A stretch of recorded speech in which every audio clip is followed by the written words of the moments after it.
Hey, what's going on? Antoine Dwayne Jones, CEO. We are here today on the campus of Barber-Scotia College to talk to El Presidente, brother Chris D. Ray J.D., president of Barber-Scotia College. So, man, come on in. So in here is we had one of our presidents, Dr. Douglas, during COVID, when the population on campus shrunk. He ended up, because he had a lot of time on his hands, he ended up finding a lot of artifacts around the campus. And because we didn't have a standing museum, he just started putting a lot of these artifacts together. Wow. And so it just really kind of tells the story of Barber-Scotia College, of course, you know, us being the first institution founded in the South specifically for black women. It was an all-girls school in the 1800s. First school founded in the South to educate newly freed black female slaves. Wow. And so, I mean, you can see, I mean, some of the photos here, man, are just iconic.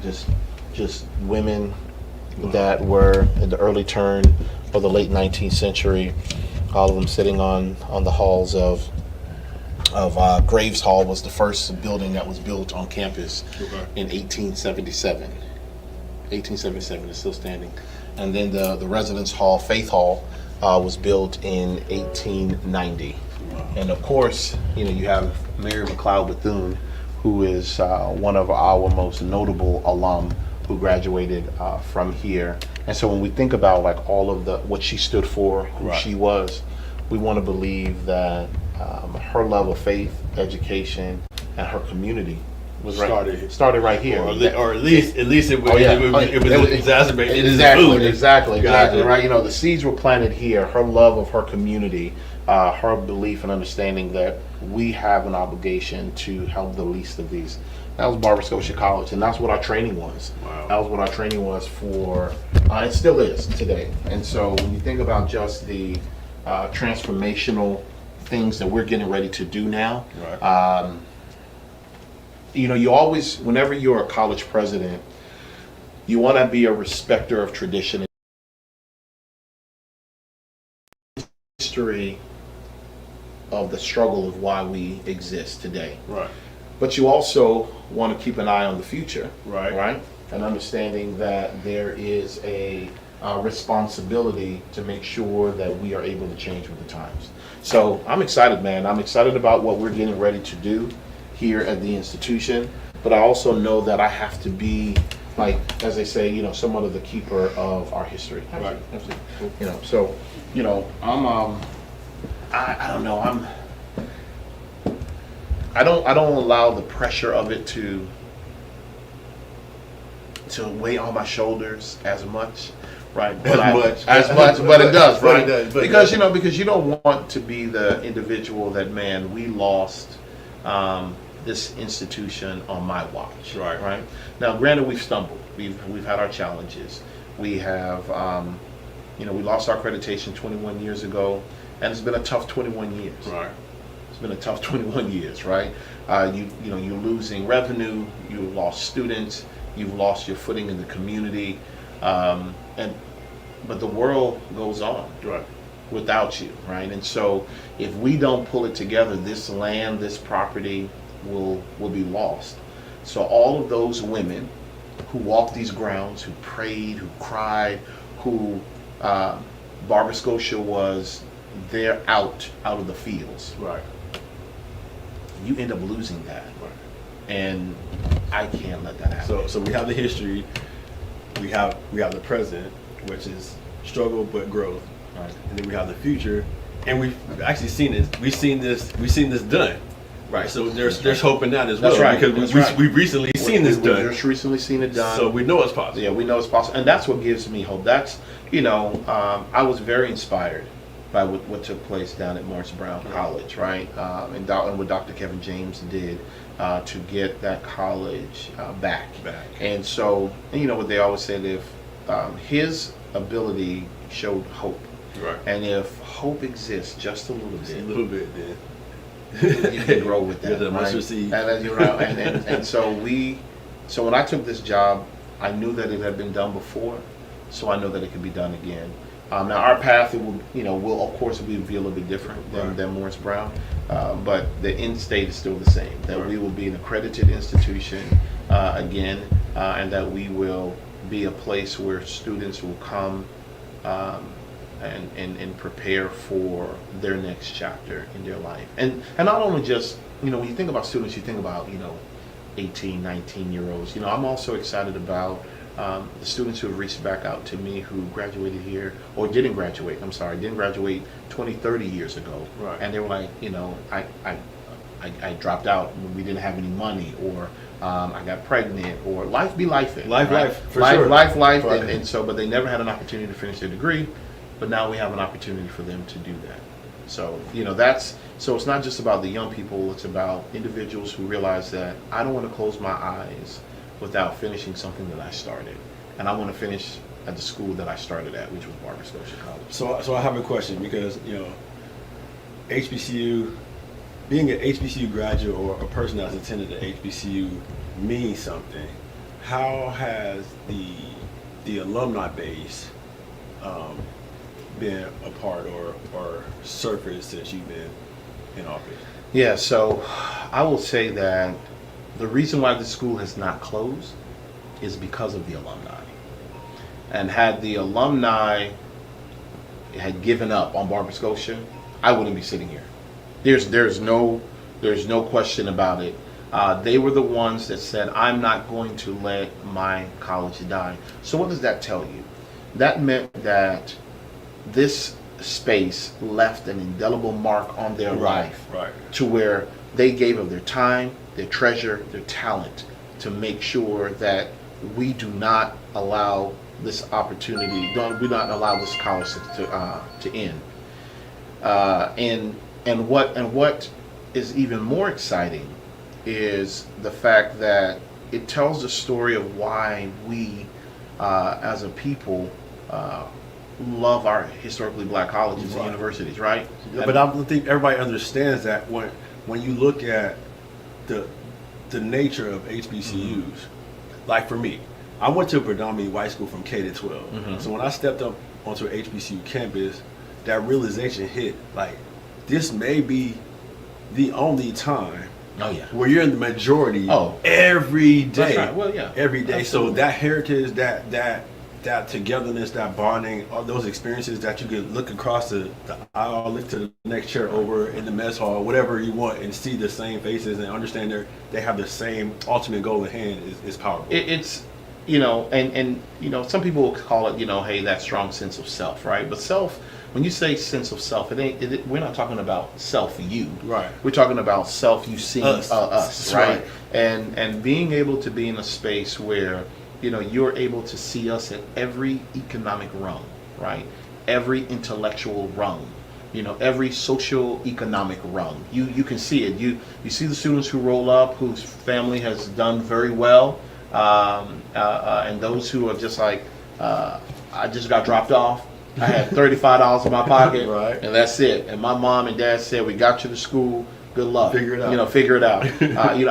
I've met students here, former students here, who was like, when I came, I had $35 in my pocket, and then I met students who say I'm a retired surgeon, or my family, did very well, and this was a part of our legacy. I'm the third generation, Scotiaite that came, to Barber-Scotia because of X, Y, and Z. So, but it's just like this culture. It's like a reminder of who we are, right? And so I love what you said about, we grew up in a society where, there's nothing wrong with being with folks that look like other races. Right. We don't want to say that. I think where our challenge comes in is when there are specific individuals who wake up in the morning who want to say that, hey, my race is more superior than yours. Right. And so you have created systems that remind me every day that your race is more superior than mine. I don't want that. I don't want to live nowhere like that. And so the HBCU world creates an ecosystem that reminds us that no matter what space you're in, you matter. Right. Right? Because you chip away at the human psyche, and it's studies on this, right?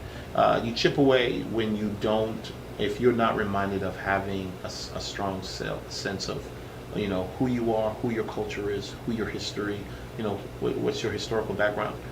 It's a real thing, and some of the most not nice people throughout history have used those types of tactics to enslave people, to enslave whole cultures, and take away that self-worth by saying that, you know, you're not like me, and so therefore you should, you know, be more inferior. Right.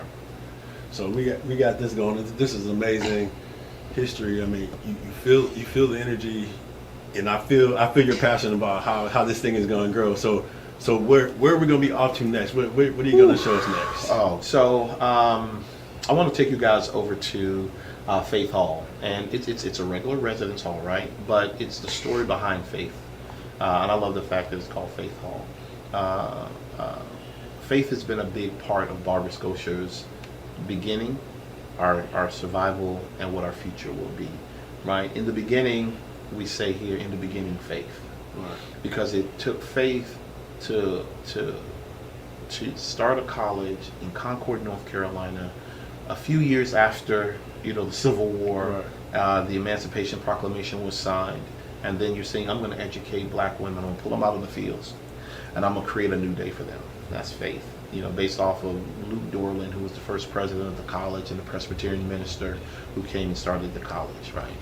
Then it's been faith that has sustained us through these trying chapters of our existence, right? Right. Our alumni, and also people in our community who really believe that, hey man, this could be better, right? If we just got to get back to it, and our alumni holding on.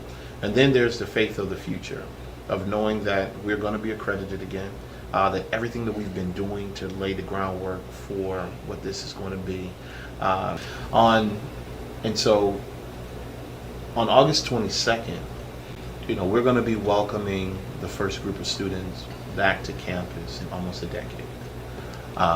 That's a big deal. Big deal. That's a big deal, right? And they will all be staying in Faith Hall, right? Right. And so just kind of want to. Faith Hall was built in 1890, and you know, it just represents everything of where we are trying to go as an institution. And you know, we walk these, as I call them, these hallowed grounds, right. Where I know that there were people who stopped, prayed, you know, cried. There were students that I know walked across this campus, didn't know if they were going to graduate. There were students who walked across this campus who was excited about whatever the next chapter was. There were students who walked across this campus who had to leave, knowing that they would probably never come back because their family couldn't afford for them to come back. There is so much, right, that has happened on these grounds, right? And I walk it all the time, you know. So when you talk about, man, the ancestors talking to you, I believe that. Right. They talk to me. They say, hey, keep going. You got to feel it. You know, you keep going. You're talking about 158 years of blood, sweat, and tears on this land. History? Yeah, we built that. Pride? We fuel that. And on August 30th, we run that. Two powerhouse HBCUs, Howard Bison, FAMU Rattlers, one legendary showdown under the Miami lights at Hard Rock Stadium. The energy unmatched. The culture undeniable. The vibes straight HBCU. 2025 Investo QQQ Orange Blossom Classic. Get your tickets and book your hotel now at orangeblossomclassic.com. Saturday, August 30th at 4 p.m. in Miami Gardens. Thank you guys for what you do for HBCU athletics. This is a fantastic avenue for all of us. This is our ESPN, so we love what you guys do. Brian, AD, Roy, all you guys at BCSN. We really appreciate what it is that you guys do for us.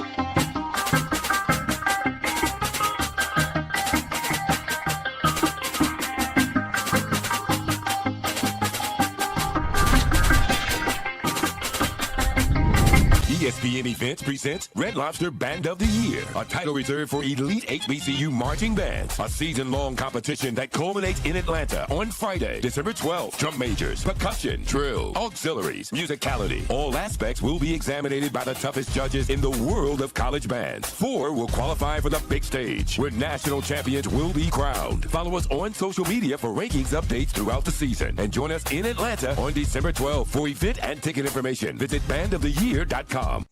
As technology continues to bring changes to the world of education, it's time we also reimagine teacher professional development.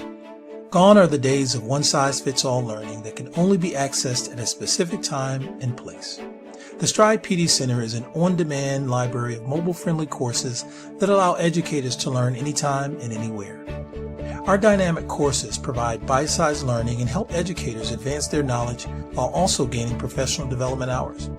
The best professional development plans are those that include a level of flexibility and choice for educators. Whether you're a teacher, school, or district, visit us today to take charge of your learning.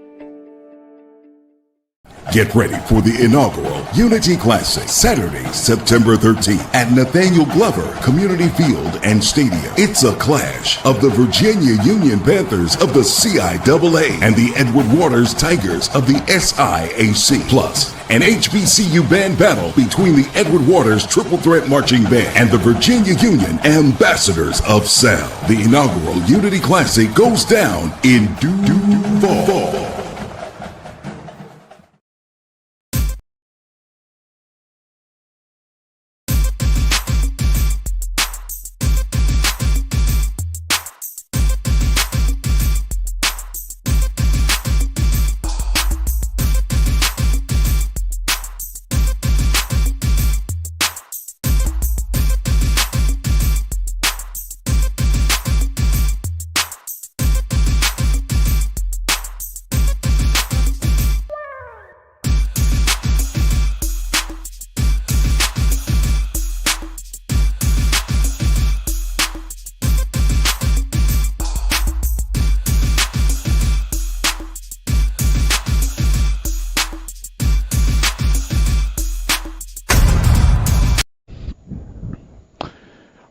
Our final score from Lewis Cruz Stadium on the campus of Alabama A&M University.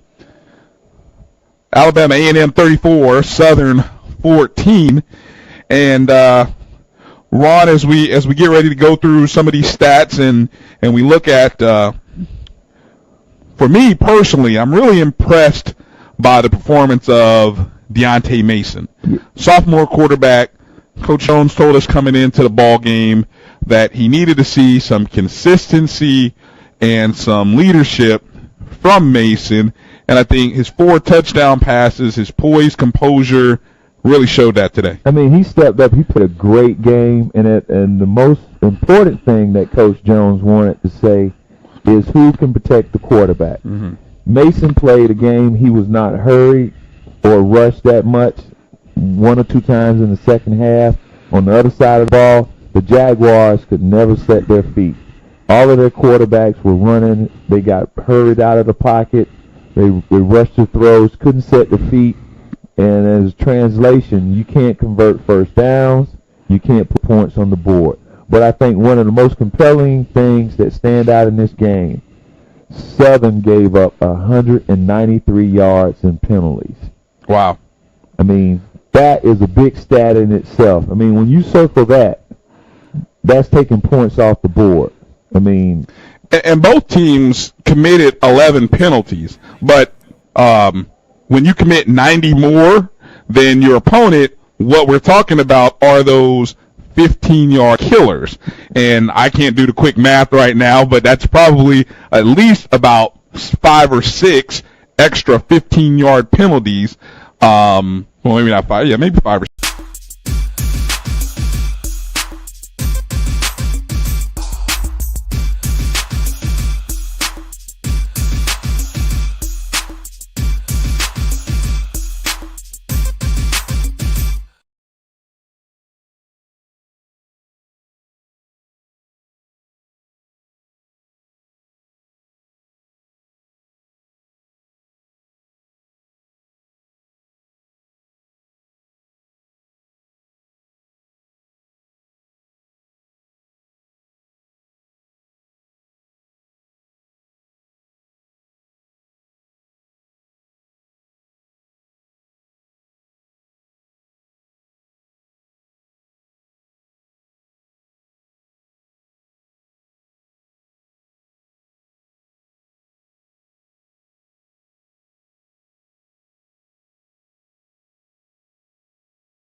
Not sure.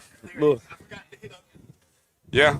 Wow. All right. Well, now you're hearing Wow. us. See, Now you're hearing us, so now when I you're get trying to do play that. host and producer at the same time. It can be a bit challenging. It can, and the producer had to go move the car. Hello, everyone, and welcome to the BCSN GameTime Show. We are live here from the Orange Blossom Classic, Hard Rock Stadium, the home of my Miami Dolphins. Turn that on. I'm going to have to catch that in a few minutes. Pre-season First show. Those award shows. We're live. See, all kind of this things. is what happened. There's no See, cutting Kirk editing. Street doesn't do this on ESPN. No, he doesn't, You but don't this- get this kind of This is stuff. Mitch. Mitch is going to do that. He's Man. live on his format. He's live on his format. While we're doing right. this live. Right, we're doing this live, Ron. But right, anyway. so like we're really live. So, but what we were saying is that the clip you guys saw was the first BCSN broadcast of a SWAC football game. We were at Alabama A&M, Southern versus Alabama A&M. Man, what memories do you two guys have of that? I think the road trips in general. We saw a lot of people. We met a lot of good fans along the way, and we saw a lot of good football because if I'm correct, along the way we saw a friend of mine, Mike Jones. He was coaching. Just kidding. There you go. You always got to back it You up. always got to with do that. When everybody's saying Mike Jones, you got to go, who? Yes. Yeah. But Alabama A&M, I was amazed by that campus. The That was a facilities of the football stadium Oh, were nice. my God. That Nice. was beautiful. Still is nice. And Yes. this was like I said, this was almost it? 20 years ago. Was it 20 years ago? Almost. Wow. But yeah, we are actually, again, we are live here at the Fan Fest for the Orange Blossom Classic. Of course, that game is going to be Florida A&M versus Howard University. We will have a live audio broadcast of that after this game, of course, after this show, Carlos, and then we will have the live broadcast starting at 4 p.m. Kickoff is 4. Probably pregame will probably start around 3:30, 3:45 at the latest. Yep, so we'll be getting ready for that. You'll hear these two gentlemen on that call again, back at it, doing what we were doing. Guys, listen, we're back now. Ron, you remember the Game Time show. I mean, let's talk about the last full official one that you were involved in was the 25th anniversary of what was the Atlanta Football Classic back in the day. Brian didn't show that, but that was me, you, and Kofi. That classic was one of the best, I think, that brought a lot of fans together because you had that Tennessee State factor, and then you have this Florida A&M phenomenon always, and it was always easy driving distance for everyone. Mm-hmm. Every year, I think that's why people still reminisce about it, talk about it, and crave to have it back. Because the first couple of years they did it at Georgia Tech. Yep. They couldn't hold it. It almost looked like a Million Man March of the people that were walking from the MARTA, the MARTA, trying to get to the stadium and found out they couldn't get in. A little bit too uncomfortable for folks at Georgia Tech, probably. And all of a sudden, when they moved it to the Georgia Dome, woo! I mean, think about it. 50,000 easily. Well, listen, on bad years, when both teams were bad, they I were don't know still if they were putting ever, 50. when were they ever bad? Yes, they were. Okay. There were a couple of years that they were not doing well, but we were still putting 50,000 people in the stadium. That was the low year. Yeah. It was. I think inside games do very well. Oh, for sure. Especially with us, because we don't like the elements. It's not too hot. Let's be you can real. Be seen. You can walk around, and it's comfortable.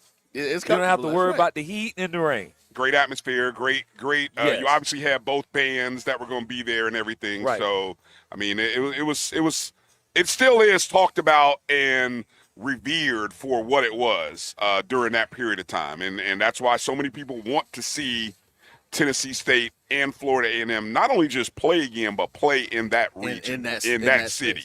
Well, Right. I mean, realistically, when you look at it, as Ron was alluding to, geographically, it is basically in the center. It's about 4.5 hours from both schools. So that puts us in the space where we can do different things and see different things happening. And that's the great part about why that works so well, because you get those home markets who are able to shoot in and drive in and do what they're going to do. And then listen, we know that Atlanta is probably the number one city at this point that sends students to FAMU. It is definitely one of the largest alumni bases for the school in the country. And I'm sure might it's be the same some for cities in Tennessee State. Florida that'll fight you on that. Miami's right? the only one. Miami's the only one that can compare to what Atlanta has sent. Trust me, we were looking at it and we were doing that, so we know what if that that's is. what you say, I'll I've defer already to looked you. the information up. We Okay, all know right. that. You So. must know somebody in the alumni office. Well, I know a few people. Well, in it's the alumni always office. somebody in the administration office. You going through these student credentials, checking for alumni. I have no clue of what Rod is talking about I don't at this point. Do you? I don't even. Well, you know, somebody's always been working in admin. That's where all the money gets messed up. Oh, I don't want to go into that. Yeah, don't go there. Don't go there. Don't start. Rod, Don't don't start. Whoa, don't start there. Don't You start got the ONG Strike Zone shirt on. We can't have you out here doing this stuff. Yeah. But listen, folks, some of the things that we're going to get into today, man, just to kind of get us riled up and ready to go for the season. We want to first thank Kendra Bullock and her team for getting us set up to be out here for the game, Definitely. for giving us the live broadcast. Kendra, love you. We're all in. So every year, you know, we're going to be helping to promote and get things together. Next year, we need to get set up so that we can get us a suite and do some contests throughout the front part of the basketball season to get some stuff. But we'll talk about all that later. I'll leave that up to you, Mr. CEO. You know, we'll get I'm into just that a a little bit broadcaster, later. producer. That's it. You know, don't ask me to do the marketing and promotions and acquisition of suites. Don't do that. Don't do that. Look at this guy. I'm not that guy. So we can have a raffle, you know. Well, we got a lot of stuff coming up. Well, we'll have a raffle. They can spend 24 Well, we hours. had a couple. You know, we had a You couple. can spend 5 hours with us at night. No, don't do that. Okay, so That's a heck of a contest. Now, Yes. that might be a great adventure for Yes. somebody. Yes. That might be kind Yes. of fun to do that. listen, we got a lot of stuff actually that will be coming up that we're going to be getting ready for getting to the Celebration Bowl. So listen, we might be able to start some of that early. But today what we're going to get into, besides talking to you about what's going on in HBCU football, how things are playing out, talk about a couple of the games that happened this past few days, getting things going. But what we want to do, one of the things that we will be doing throughout this episode of the Game Time Show is talking to you about the shows that make up the BCSN Pod Zone. Well, you may ask, why are we talking to you about the shows that make up the BCSN Pod Zone? Well, that would be because a million podcasts ranked the Black College Sports Network Pod Zone the #1 black sports pod zone on the net. Killing it. We were like shocked and amazed and thankful because we do what we do because we love it. And we're out there doing it. But we're going to be showing you different clips from some of the different shows that are out there and getting some things going. And let's do this then. Let's go ahead because our producer is now back. Ja, what's in the building? How you doing, Shout out to Ja, the youngest man. legs, most energy of the production crew. Thank God for Ja. That's what 22 does for you. Well, Make sure to follow at Ja Sports on IG. He does a great job. I mean, make sure you follow him at JAH Sports on IG. Make sure you follow. If you're not following, you're missing out on some great content. Missing out on some good stuff. I believe that I'm in a load management phase of my career, and I appreciate you going to park my car. Yes. Ladies, it was probably had to get an Uber back to the stage. The parking lot is so far away. Yes. John, do we have the sports rap video or do you see the Carlos video in there? We're going to go. Which one of those do you see in there? Look down in the present area. They might be down there as well. Yeah, you know we're going live. We're not going to do No, he's live. It's pause. not in there. Well, I Yes. actually put it in there. So here's what we're going to do. We're going to go to commercial, but when we come back, we will come back with the Carlos Brown clip, talk to you about Carlos Brown. You'll actually be able to catch Carlos live at noon Eastern immediately following what we do here. But let's go ahead and go to a break. We'll come back, and we will have that Carlos Brown clip for you. You're watching the BCSN Game Time Show live from the Orange Blossom Classic. History? Yeah, we built that. Pride? We fuel that. And on August 30th, we run that. Two powerhouse HBCUs, Howard Bison, FAMU Rattlers, one legendary showdown under the Miami lights at Hard Rock Stadium. The energy unmatched. The culture undeniable. The vibes straight HBCU. 2025 Invesco QQQ Orange Blossom Classic. Get your tickets and book your hotel now at orangeblossomclassic.com. Saturday, August 30th at 4 p.m. in Miami Gardens. Thank you guys for what you do for HBCU athletics. This is a fantastic avenue for all of us. This is our ESPN, so we love what you guys do. Brian, AD, Roy, all you guys at BCSN. We really appreciate what it is that you guys do for us.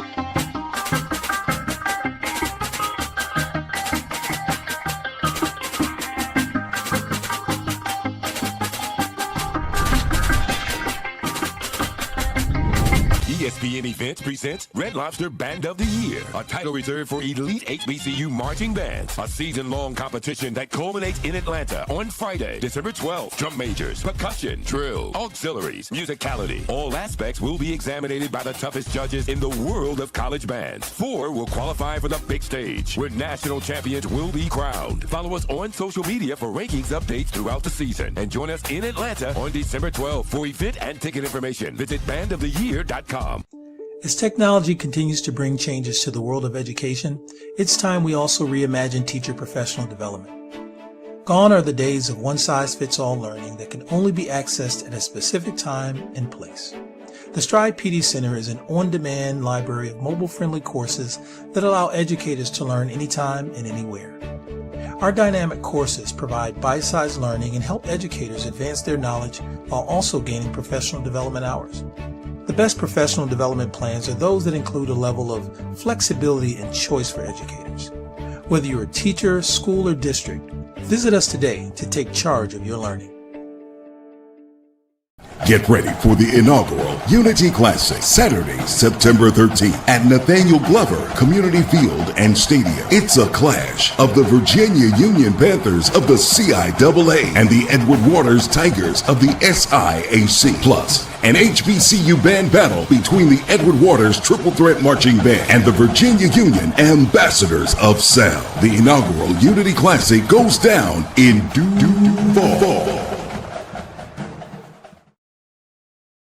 Okay, well, don't worry about the bumper. We're back in. So what we're going to do, again, folks, this is live TV. We're getting things in, getting stuff moving for you. Yeah, yes, Kelvin, we're live now. Another one of the ONG members who's here at the game, Kelvin Rozier, my dude. So what we're going to do now, we're going to talk about another one of the shows that's on the BCSN Pod Zone. Young lady by the name of Sonia Stamps. All of those of you who are in Jackson know the family doing her thing, but she has She Say Sports. Sonia does a great job with different things, different interviews, definitely focusing on a lot of the women who are in the sports realm. She's had some great folks on. So we're going to go to a clip of her show. You check it out. You can check her out live 9 o'clock a.m. every Friday here on the BCSN TV station, Urban Digital TV. And I'm getting there. And you also check her out on She Say Sports on YouTube. Make sure you check her out. But all that will show up. Let's go to the clip. You know, I've had a collegiate basketball player who was struggling at the time with life. I'll say he had a very hard time transitioning from a certain lifestyle in his neighborhood, and then going to collegiate where he cannot do those things or he loses a scholarship, right? And then he also has people who, when he was back at home, were his support in his mind, right? Not recognizing that they necessarily weren't a healthy support system, but they were. He had a hard time leaving that lifestyle behind because he felt like he didn't want to be looked at or portrayed as I'm too good now, or I'm going to sell out, or I'm better. Right. And so when he would go home for visits during, college holidays or breaks, he would come back and the coach would say, like, he's encountering. At AutoMasters, we offer a hand-picked selection of used and certified pre-owned vehicles priced right and ready to drive. With easy financing and expert service, AutoMasters is your trusted dealership from test drive to keys in hand. AutoMasters, driven by trust, powered by service. Visit our website at automasters06.com or stop by today. Kendo, tell them Sonia sent you. Hey y'all, it's your girl Sonia from She Say Sports. Make sure to check us out every Friday morning at 9 a.m.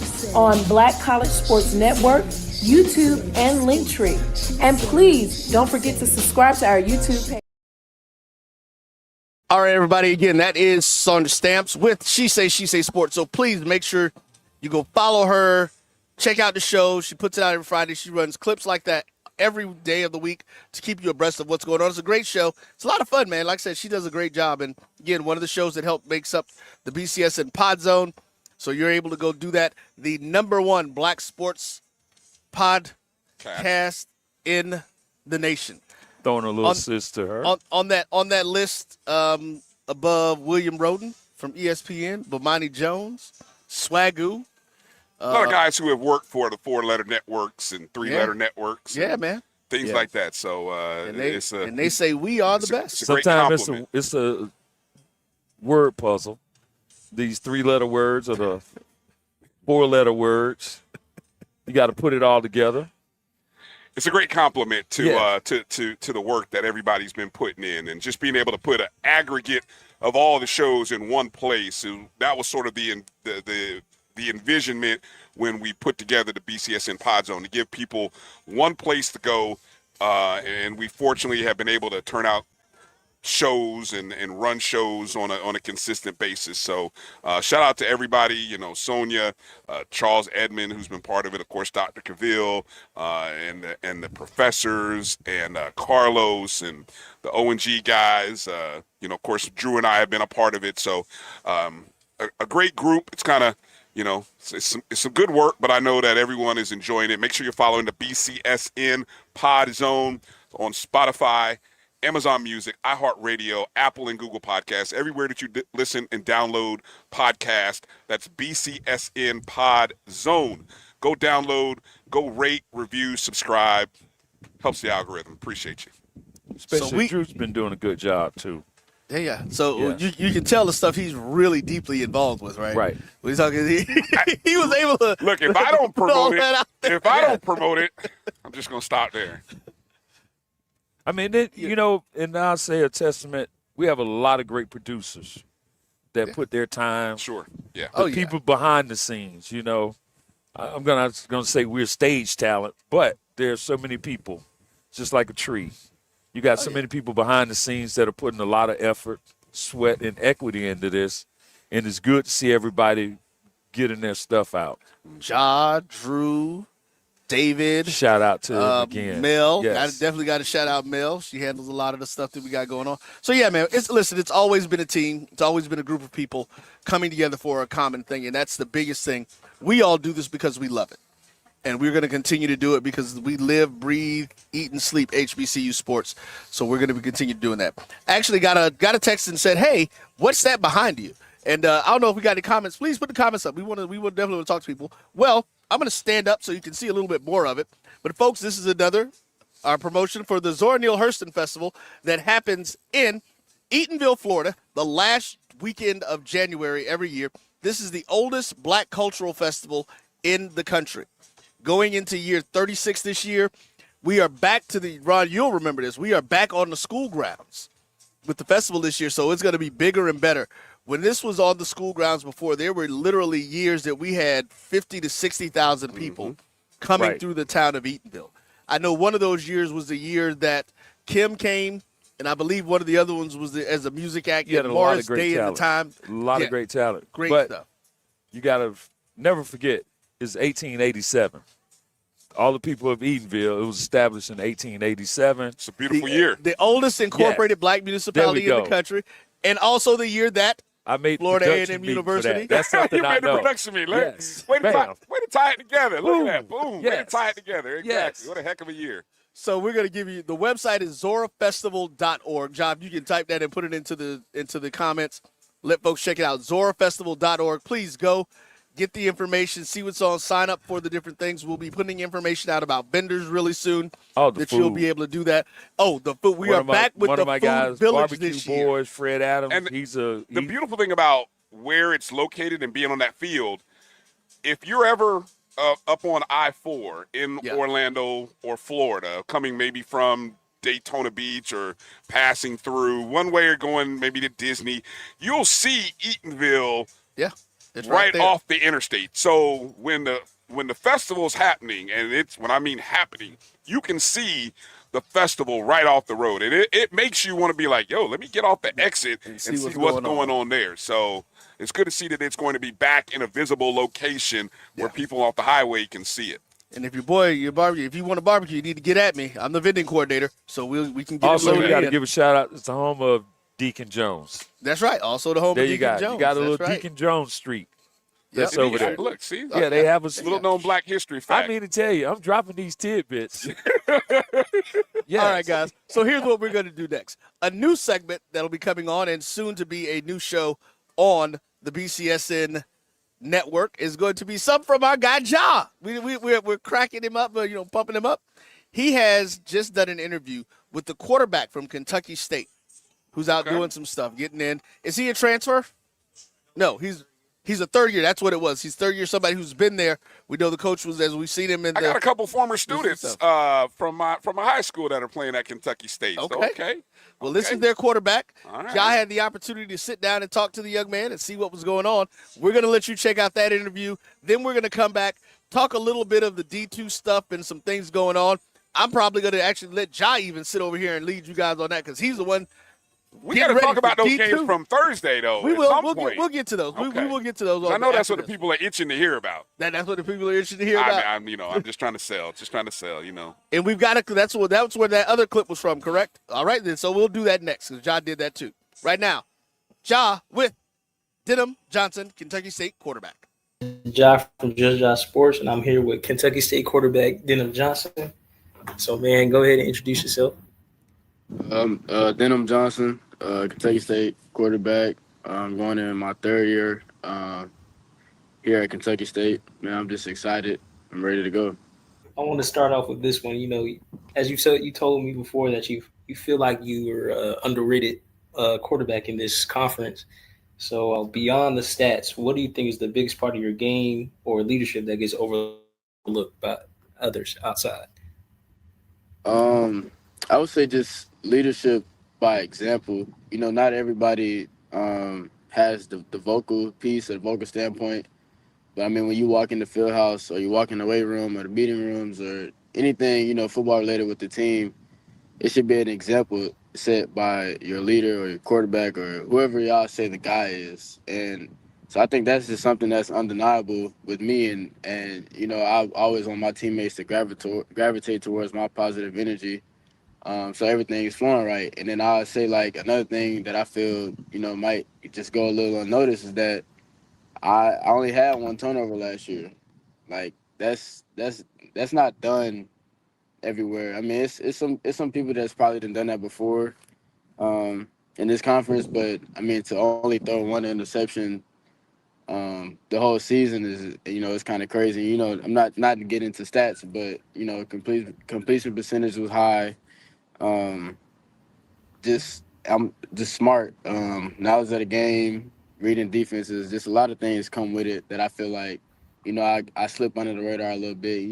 A lot of it is probably my size or just, Kentucky State not being on the winning side so much, even though we've been improving since I've been here. But it's just a couple of things that I feel like, might slide under the rug that, it shouldn't.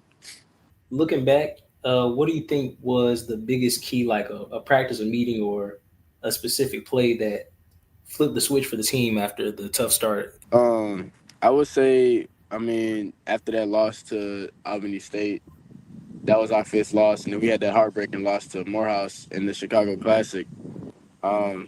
Something just kind of clicked to us, and we had a meeting with, Coach Huggins, and he was like, everything else is on y'all now. It's like, do y'all want to win? Like, do y'all want to make the sacrifices and make the changes in order to, flip the program around? And from that practice forward, that first practice going into week 6, it was just a change. You could see everybody's focus and energy was up. It was different. Something about us the first 5 weeks, it seemed like we were just there just to say that we were playing football. And then, as we got into, that homecoming win and kept going forward, you could see the progress that we were making and the change that shifted for that team.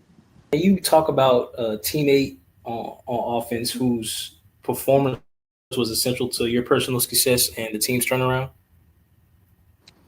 I would say Jaden Hill. That's a pretty common one. Everybody knows that one. Jaden he's just a ball player. He's going to be where he needs to be. And as long as you get the ball in his hands, he's going to do the rest for you.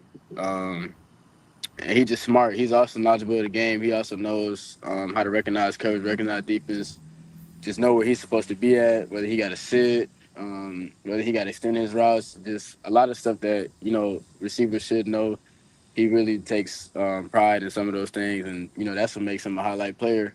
And then, going into this year, me and him just really got on the chemistry level during the spring was to where, like, hey, like, if you see this and I see this, like, we ain't even got to say it. We should already know what we should be doing. And so I feel like it's gonna be a good year for me and him, and I'm excited to see what he does. Finishing strong creates mass momentum going to the offseason. And how do you think that success has changed the standard and the energy within the program?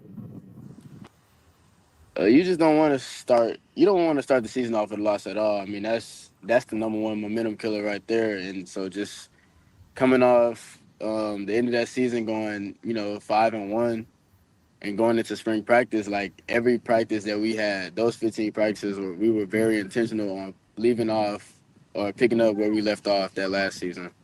And so coming into fall camp, that's kind of just been our motto is like, we don't want to start that season like that again. Like that's a non-negotiable. We gotta come out, we gotta handle business week one, and then take it a game at a time from there. But definitely ended off that season 5-1, and going into the spring, we were really locked in and eyes on the goal, and that's a side championship. For those who haven't been paying attention, what should they expect from you and this team as the quarterback next year? I think a high powered offense that's just gonna move around, line up flat, line up fast, and we're just gonna try to mow you down. We picked up some good guys on the O line, a good O line coach. He's pushing our guys. He even pushes me to my limits, and that's something I think that I also need a little bit more of too. And then we got playmakers. Like if we just get our guys the ball, they're gonna be special. They're gonna be doing a lot. And so I think the offense is gonna be high powered, and not even just offense, our defense, man. Just going against them every day. They fly around, they make plays. There's a lot of back and forth between us. And so when you have practices like that, and ups and downs are flowing between both sides of the ball, you recognize that you got a pretty good team. So I they should expect a lot from us. They should expect more improvement. Since I've been here, we went 3-7 my freshman year, and then last year we finished 5-6. So definitely hoping and looking forward to a better season than that. How does the experience of last year's turnaround provide a blueprint for handling the adversity on the way to the goal of this season? That it showed just the athletes at this school that's not even just football. Honest, if I'm being honest, it showed a lot of people counted us out after starting on 5. Like you don't expect the team to win any games after that. So just everybody seeing how we just won back to back to back to back to back after that.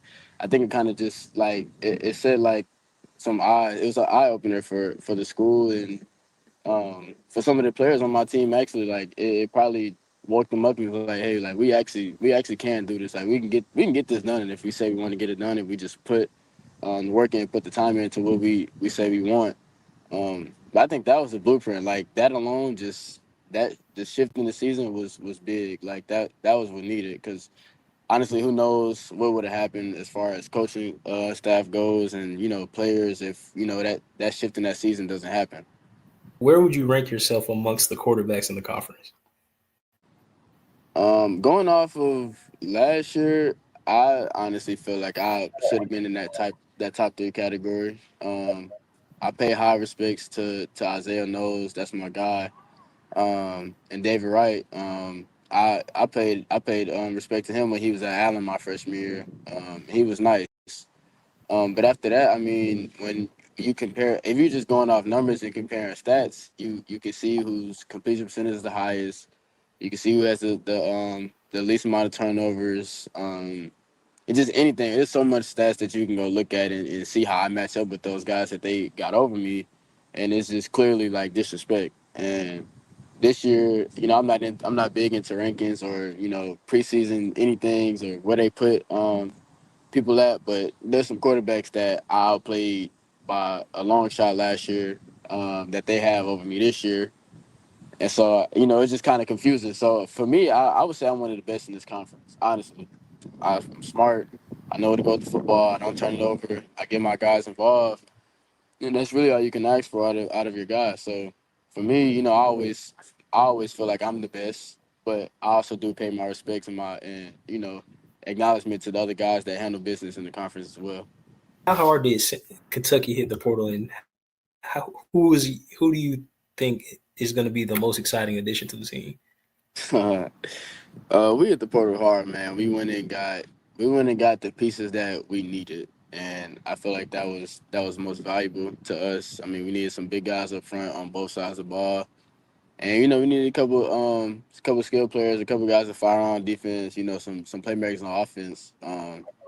Man, I'm most excited about John McCall. He had played at McNeese, played at University of Louisiana. Nice size receiver, man. He gets it done, and he's gonna be a nightmare for a lot of DBs in this conference. I can tell you that much. Him and Jaden on the same side is gonna be kind of scary. So I'm definitely looking forward to that, and everybody else should be too. I'm not gonna lie, man. There's been some trash talk from Central State coming up for the Detroit Classic, man. So I know that's gonna be a big game. How you feeling about that one? I ain't got nothing to say about Central State, man.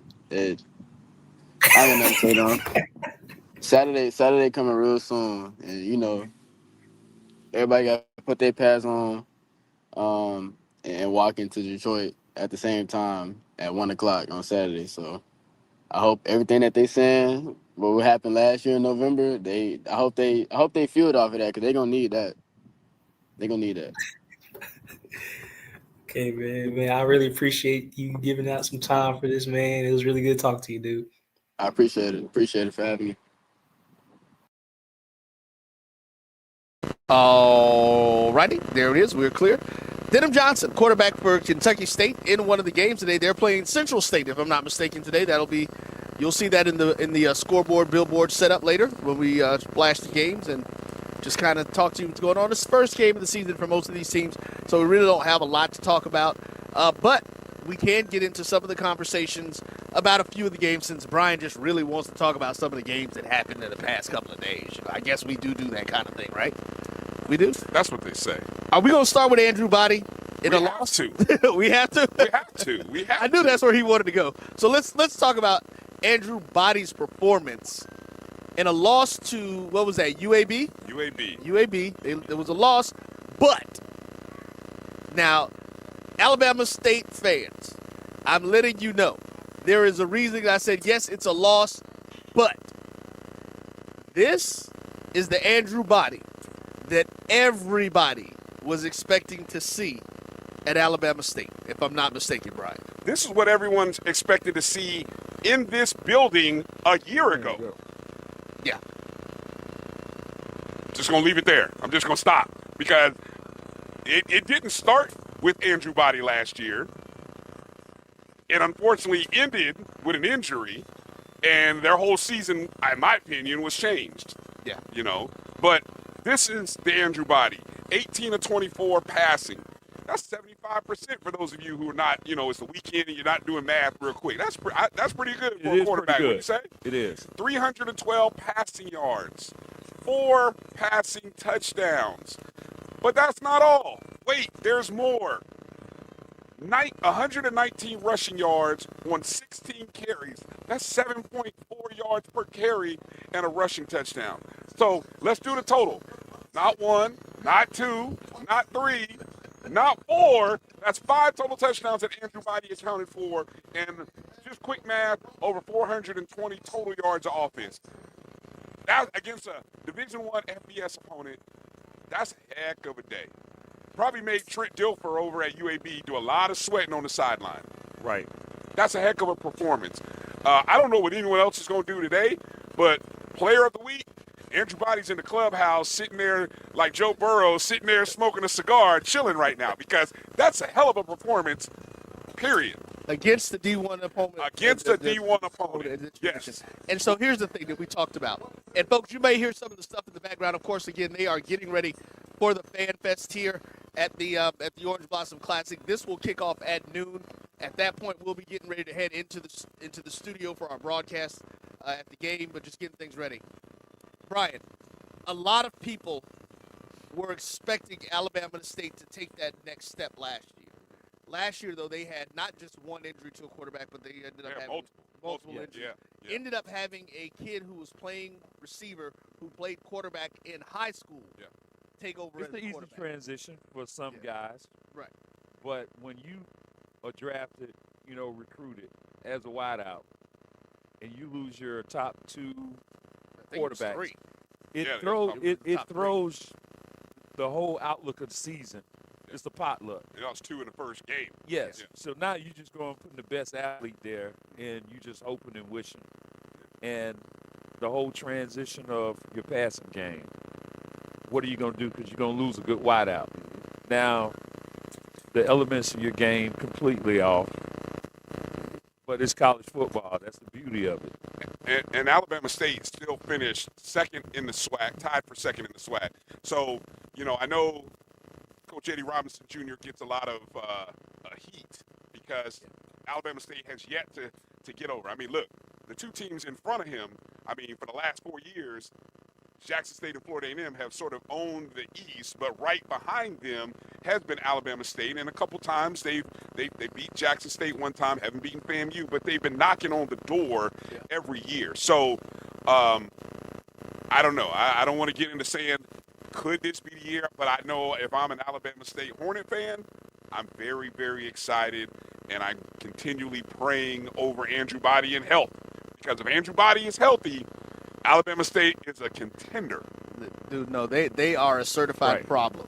Well, it depends on for who. A problem for who? For all their opponents. Okay, is what it is. Then you got to look at the only way you can put up stats. You got to have a line that blocks. Because if you're on your back or you're running for your life, it's hard to set your feet, get the ball up the field. He accounted for a lot of offense. He did. But then you got to say, we got some good blocking, and everybody's doing their part. And he's an it factor guy. Had the opportunity to talk to Coach Eddie Robinson Jr. at BuzzFest this year. Yeah. And that's exactly what he talked about. Everybody's talking about our quarterbacks, but we've got a complete team. Oh, sure. They are looking forward to being able to showing the SWAC what they are truly capable of when healthy. Because, listen, everybody can deal with injuries at some point, and it can, as we see, it can derail your season. You got to say, Jackson State has had the smoke these last couple of years. Yeah. If you want to make it to the league, on the heels of what Coach Prime had done, and then when you look at the Florida A&M, always a long tradition of still being the crown jewel of the South when it comes to everything, from fashion to football to the band. And that's a Missouri guy saying that to y'all about FAMU. He's a Florida guy. He's a Florida guy, but listen, let's be real. As we've said it before, family went to Tennessee State, so he's a non-biased person saying that. We just want to make sure you understand that. Everyone's going nuts, y'all Rattlers being what you are. Rattlers. Rattlers being Rattlers. Hey, I grew up with this. Say this one's Blossom Classic. My parents used to come to this game. I got dropped off all the time. I got dropped off, and I wanted to go, told my mom, I want to go to Miami, because she was always saying she was going to Miami. So I didn't know. So that was, that's showing I was a smart kid. I was picking up on Miami. So I was like, Mom, when are you going to take me to Miami?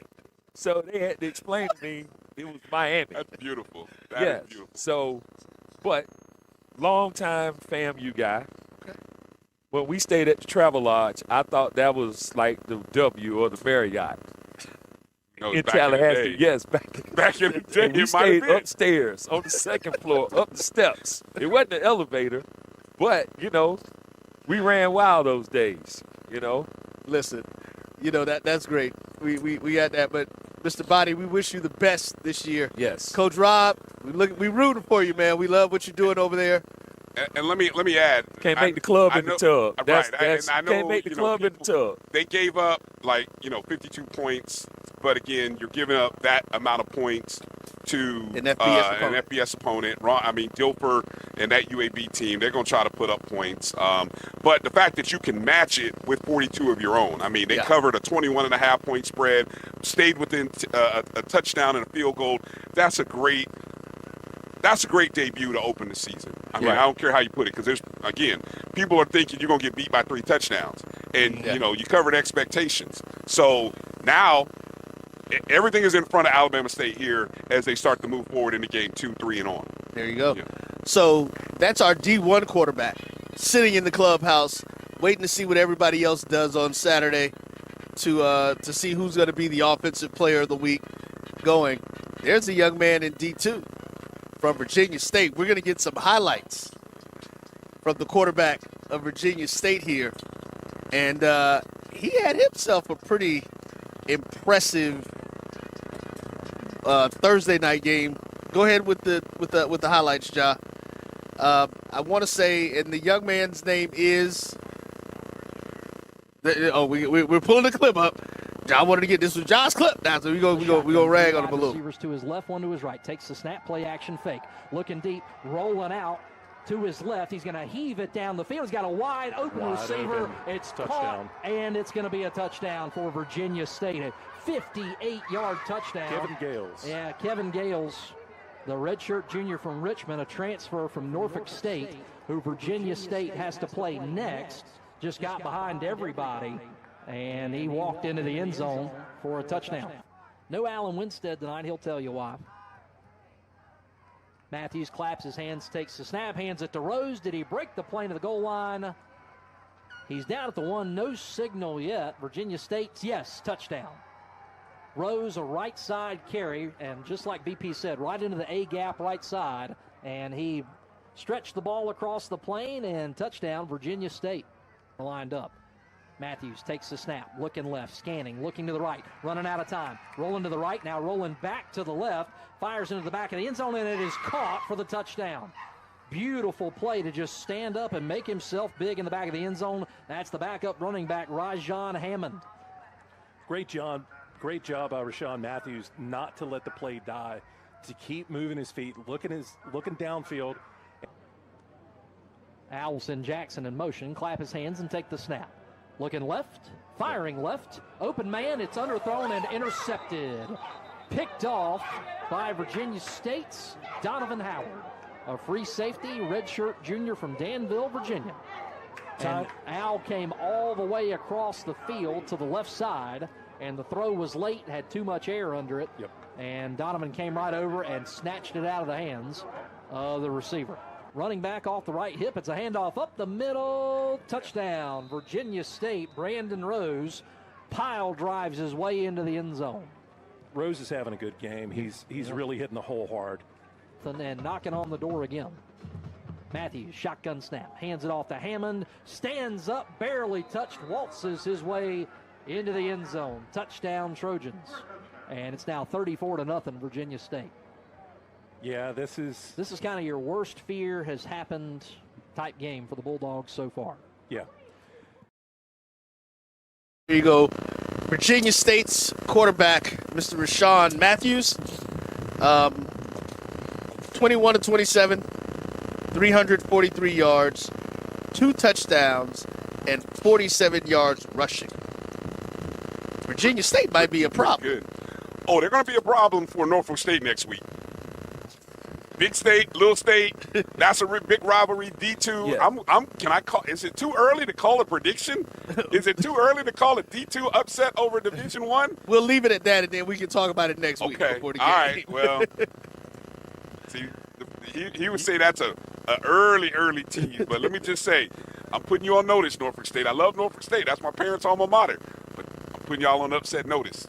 Be ready. Wow. Be ready. Mr. Kevin Gales, the receiver, 6 receptions, 131 yards, and 1 touchdown. Now, they shut this team out, didn't they? 35-7. 35-7. So, I mean, but a good performance when you go on the road. On the road to open the season and play well. You know. And you hold your opponent to 1 touchdown on their home field, which they were not expecting. No. I'm sure they were expecting Virginia State to come in here and walk away with an easy first win of the season. 569 yards of total offense by Virginia State. I mean, that's some good work. That's some good work on they'll have more of a challenge this coming week. Oh, sure. Yeah, Norfolk State will be a little more of a challenge. Well, they're D1. But, well, sometimes does that really matter, you know? Yeah, Everybody's saying that's the close. gap is small. The gap is small because guys in Virginia State, they're not going to be intimidated. Look, they idolize Mike Vick just like guys over at Norfolk State. And trust me, they're going to say, oh, you know, that whole Tidewater, when you start talking about Virginia Beach, Allen Iverson, that whole Hampton, Norfolk area, they pride themselves on being the best athletes because they'll list all of the great people that come out of Virginia, who's played football, you know. So when you look at it, that they're gonna have a little pop. So Virginia, you know, you look at all the quarterbacks besides Mike Vick. There's some names out there. It's a list of them. Plus what's our big boy that played for Buffalo? Defensive end. Oh, Bruce. There Smith. you go. Bruce Smith. Yeah. He's in that whole he's from that whole area. I know a bunch of guys that went to Virginia Tech, and they'll talk about how great football, and I'll say you can't compare it to the great state of Florida, but, you know, we still resonate being the best. Yeah, they're probably Virginia guys are probably top 5. I mean, you know. Yeah, we'll give them that. We'll give them top 5. Give them that. You know, I give them top 5. You know, I mean, because obviously your top 3, you're always going to say Florida, California, Texas, and then the debate will happen with the next 2 in the top 5. And anybody that tells you California, Texas, and Florida ain't top 3, then just turn around and walk away from them because they don't know what they're Plus, they're going to invite you to a crab boil. So, you know, you got to invite them to the cookout. So let's talk about it. We will, of course, we don't release the BCSN rankings and polls until week 5. Dr. Cavill did do his. We will get into that a little bit later, bring it in, and see where Virginia State is in that mix. They're usually one of the teams that tries to be near the top, but we will see what Dr. Cavill inside the lab has. Ron, great segue, because you're talking about the crab boil. Makes you think about food and stuff in Louisiana. At least that's what I say. Really? So what does that mean? We're going to take a look at another one of the members of the BCSN Pod Zone. Mr. Carlos Brown, the Southern grad, who's out here doing his thing himself. Coach Van Petaway, A.D. Wheeler, and Tall Man Productions, our buddy Charles Edmonds. Every Saturday, 12 noon Eastern. Check them out right here on the BCSN and on Urban Digital TV. So let's go ahead and check out that clip of the Carlos Brown Show. I got somebody in the chat room. You know, he loves to take shots. But he has a right to do that. You know who I'm talking about? EA. Look at what he says. What did EA say? 18 million budget and taking the bus. Oh, Don't start, because I had a couple of Southern Night people ask me about that. I could care less. The most important thing is to get. Ain't nothing wrong with that bus game. ride. Nothing wrong with it. Nothing wrong with it at all. Nothing wrong with it at all. You slowing the roll. You know, it's that bonding time and things of that nature. Wasn't like they were going to the SWAC championship game and felt like they needed to get there like right now and get it settled in, get acclimated and all that sort of thing. So, you know, I thought it was the best way to travel, and the way they broke the trip up, I thought was strategic, that sort of thing. And like I said, hats off to Coach Graves. You know, I mean, they did leave Thursday, you don't though, spend right? money just because you got money. They left Thursday. Yeah, and they posted it on social plenty media. of time. Yeah. Kids got a chance to get their legs back, get their feet up on them, that sort of thing. And, you know, the only other thing I would do, you know, and hopefully Coach Graves know this also, they're taking all the meals in the hotel, so you ain't got to travel around town trying to get to this restaurant, get to that restaurant, that sort of thing. And, you know, you're able to keep them all together, keep them right there, mindset, ready to play the game at 7:30. Yeah. Yep. Hell, the food's so good in Louisiana, you can package. They got companies that package that food and have it waiting there. But I'm sure they have a routine. And shame on you, EA. Shame on you, EA, because if it was FAMU in North Carolina Central, you're gonna tell me from Tallahassee to Atlanta they're gonna fly in. But I know, EA, you just like the people. I understand. Ask EA if they flew to Valley last year. Well, you know, Coach Petaway, I'm not getting into that. Just add a little humor. Just add a little humor. Oh, okay. Well, there you go. Hello, we are back. For those who are hearing the popping and the different sounds popping up in the background, as I stated, they are actually setting up. There's still folks setting up for the Fan Fest here at the Orange Blossom Classic. So you're going to hear people with hydraulic tools doing stuff. You're going to hear them testing the stage out. Big Pepsi stage over here behind us, got things going on and everything. I think we got somebody from the crew who we talked about a little bit earlier. AD Drew, I believe, is in there. He's actually at one of these D2 games. It's going to be coming up, of course. Morehouse versus, who's Morehouse playing again? Johnson C. Smith. I was just looking at that. Okay. We had the interrupt. So let's go ahead and get Drew in. Or did he run away? Okay, we get ready. We're getting him in. Mr. A.D. Drew. We'll see him here in a second. There he is, sitting in his hotel room. A.D. Drew, how you feeling, sir? Okay. You talk about your audio. audio. You talk about audio. Your audio is extremely low. Let me go out for a second. Let me get my mic. Right back. Okay, so yes, take him off the screen. He's gonna go get his microphone squared away, so we can get going. But again, let's talk about Carlos a little bit, man. Let's talk about that show. Carlos does a lot of great stuff. A lot of insight. Of course, again, he is a Southern graduate, and it loves Southern University. Been covering Southern for almost two plus decades. 2+ decades, Yeah. doing a lot of things, and it's great listening to his show because you're getting the perspective of Coach Van Petaway, legendary SWAC veteran basketball coach. AD Wheeler Brown, who's been an AD at both D1 and State D2 and levels. North Carolina A&T. Worked at FAMU, worked in Fort Valley, doing some stuff. Again, Charles Edmond, Grambling guy, but has been the voice of Alcorn for almost 30 years. It's right, 30 years. Very long time, doing a lot of good work out there, man. And it's very informative, man. His show is, now listen, it really does get to be funny, though. Carlos' show is hilarious. When they get to arguing on some of this stuff, oh my God, it is nothing more than a huge, as you heard in that clip, he talks about EA. I think Carlos engages the fans. I'm gonna say it this way. To me, he engages the fans the best because Carlos will argue with people. True. Carlos don't mind getting in there arguing with you, and he gonna tell you when you're wrong, in his opinion. You know, he does some good stuff, man. So, you know, what do you think about what happens with Carlos? No, what's always fun about when I have an opportunity to produce that show sometimes, the mix and the perspectives is what makes that show great. The fact that you have somebody in Carlos who, as a journalist, has covered Southern and the SWAC for over 20 years. Then you have another perspective of Charles Edmond, also a media perspective of 30 some odd years. And then you get the coaching aspect. And I know, even though Coach Van Petaway has coached basketball, I mean, obviously coaches know coaches. Coaches know coaches. He's vested. He is. Knows the whole culture. Knows the some culture of the in the coaches SWAC. better than themselves. Yes. And even when they transition and go to another school, you already know what concept that they're bringing to a program. Correct. And then that administrative field, which a lot of times we don't understand. A lot of times we react and get on social media and we talk about things from a fan perspective.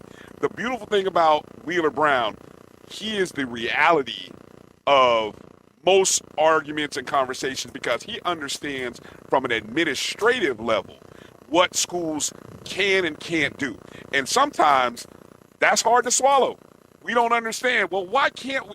Because you don't have the finances. Why can't we? Because y'all don't support. Why can't we? Because the university isn't in, and that's what's so great about that show is you get all those perspectives, and Carlos and the panel, they bring that nice little gumbo and they serve it up.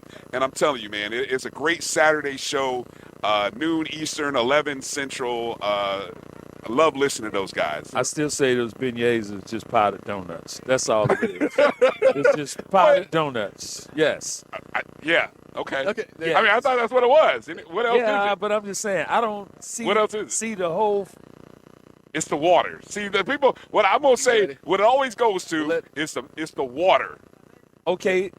Whatever a beignet is, it's about the water that makes the dough and the. When your grandma like cooks I ain't it been in there. her pots and pans, It ain't the same. that's when you say it's going to be better. That cast iron skillet is going to be Right. It's the cast iron hers skillet. is better than anybody else. Exactly. With your easy bake oven stuff at home. Let's do this. Before we bring Drew in, we're going to take another commercial break. Yeah, and because then we we're got gonna some come back. construction. We got some heavy They're construction getting ready about to to do happen it right around next this, to us. So we're going to go ahead and let them do that, and then we'll come back, talk to Drew about the Morehouse game that's coming up and some other things. We'll be back right here on the BCSN Game Time Show. ESPN Events presents Red Lobster Band of the Year, a title reserved for elite HBCU marching bands. A season-long competition that culminates in Atlanta on Friday, December 12th. Drum majors, percussion, drill, auxiliaries, musicality. All aspects will be examined by the toughest judges in the world of college bands. 4 will qualify for the big stage, where national champions will be crowned. Follow us on social media for rankings updates throughout the season. And join us in Atlanta on December 12th. For event and ticket information, visit bandoftheyear.com. The human voice has always connected audiences with experiences. Major brands all across America have trusted Kever's voice time and time again. Conversational, powerhouse, intelligent, and sincere. That's the voice you need for your creative marketing process. KEAVERSVOICE.com. Kever's Voice, Kever's Voice, KeversVoice.com. Always on, all the time. Get ready for the inaugural Unity Classic, Saturday, September 13th at Nathaniel Glover Community Field and Stadium. It's a clash of the Virginia Union Panthers of the CIAA and the Edward Waters Tigers of the SIAC. Plus, an HBCU band battle between the Edward Waters Triple Threat Marching Band and the Virginia Union Ambassadors of Sound. The inaugural Unity Classic goes down in Duval. The Cuvée Group is a Florida-based marketing and training consulting firm. We help businesses communicate to their target audience and engage them in conversation. We also help to expand their audiences, which will ultimately result in growth for those organizations. In addition to being a certified constant contact specialist, my colleagues and I are also certified in John Maxwell Leadership Principles. We use these proven principles to conduct workshops, training, and private coaching sessions for individuals and companies looking to take things to the next level. Contact us to schedule a free consultation. Issues today, don't delay, call Cuvée. History? Yeah, we built that. Pride? We fuel that. And on August 30th, we run that. 2 powerhouse HBCUs, Howard Bison, FAMU Rattlers, one legendary showdown under the Miami lights at Hard Rock Stadium. The energy unmatched. The culture undeniable. The vibes straight HBCU. 2025 Invesco QQQ Orange Blossom Classic. Get your tickets and book your hotel now at orangeblossomclassic.com. Saturday, August 30th at 4 p.m.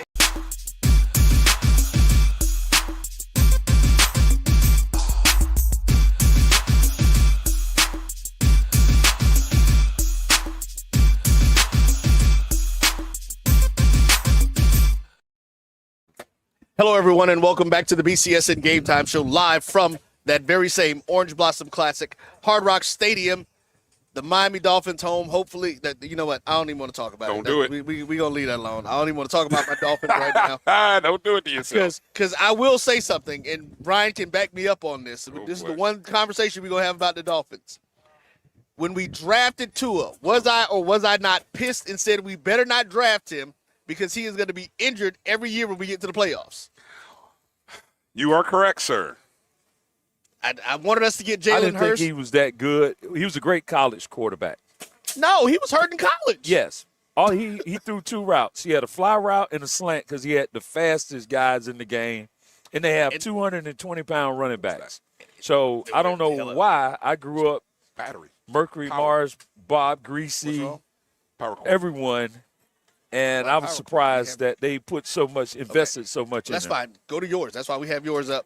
And what we're going to do is we're going to go ahead and bring Drew in. We're going to open this one up. So let's go ahead and get Drew in and have some of that conversation with him. And we'll see. Now, there we go. We can hear you better, although your picture's not. Oh, there's the picture. There he's showing up. John, go ahead and let's pull this one up next. Hey, Drew in the house. What's good, Drew? How you feeling? Hey, what's good? Up here in Boston, Massachusetts, to play this historical matchup between Morehouse College and Johnson C. Smith University. Fellas, I don't know if you know, but this is the first time that two HBCUs have faced off in the city of Boston since 1971, when Howard played the University of Maryland at Eastern Shore. Wow. Okay. Well, Mr. Sports Media Director, how about you give us some notes and stuff on this, and let's have a conversation about your game. What are we looking at for these Maroon Tigers? Well, first of all, we're looking at a historic season. This is the 125th season for Maroon Tigers football, with the Maroon Tigers football program starting in 1900. Subtract out the year of COVID in 2020, thus making this the 125th season instead of last year, which was the 125th anniversary. Coach Terrence Mathis comes into his second year with a whole new crop of guys. This is not your Morehouse of the last 5 years. I will attest to that right now. All right. Nice. And this is a tough matchup for Morehouse because you're going up against Johnson C. Smith, a team that last year was probably one of the best stories of the HBCU football season that sort of fell off the cliff at the end. I mean, they were running an 8-0 record, and then all of a sudden lost the last 2 games of the season, ended up losing and missing out on a chance to go to the CIAA championship. So that's a team that's coming in on a mission with determination. And so I think this sets up for a great matchup for both teams. And if you remember, Brian, last year, Johnson C. Smith's start came against Morehouse in the opening game last year, in which they defeated Morehouse 37-13 at BT Harvey Stadium before they fell off at the end due to injuries and a few other things those last couple games. Here you go, though, fellas. Morehouse owns the all-time series against Johnson C. Smith with an 8-3-1 record all time, dating back to 1921, when Morehouse defeated Biddle College 41-0. It's amazing that these schools have only played now. This will be the 13th time. You would think two programs which have been around for over a century. I mean, right? Johnson C is one of the original 2 programs, right? And you're playing in the oldest stadium in America today, so against another program that's been around for 125 years. Yeah, it is shocking, and only 12 times, but I'm glad that these two teams will get a chance, and I'm always a big proponent of CIAA versus SIAC matchups.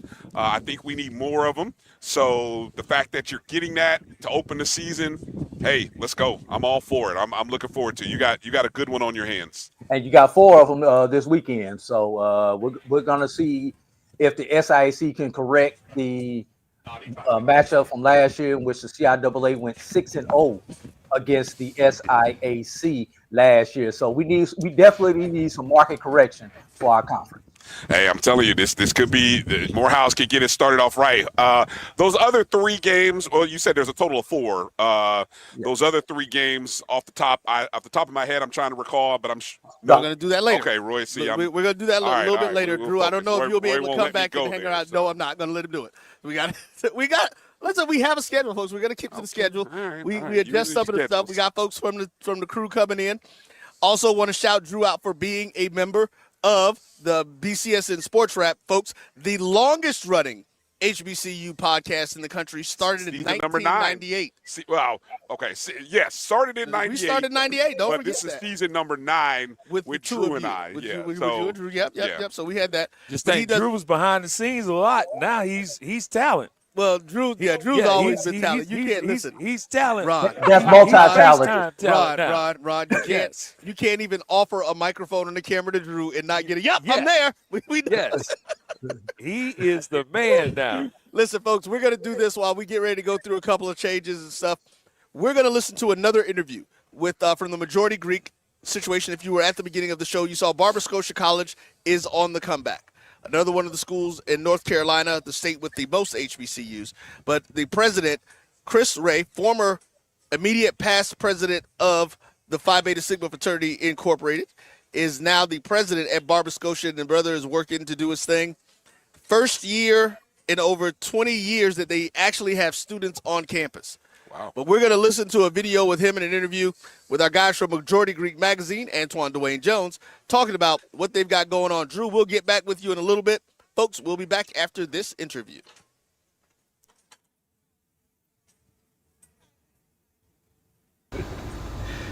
So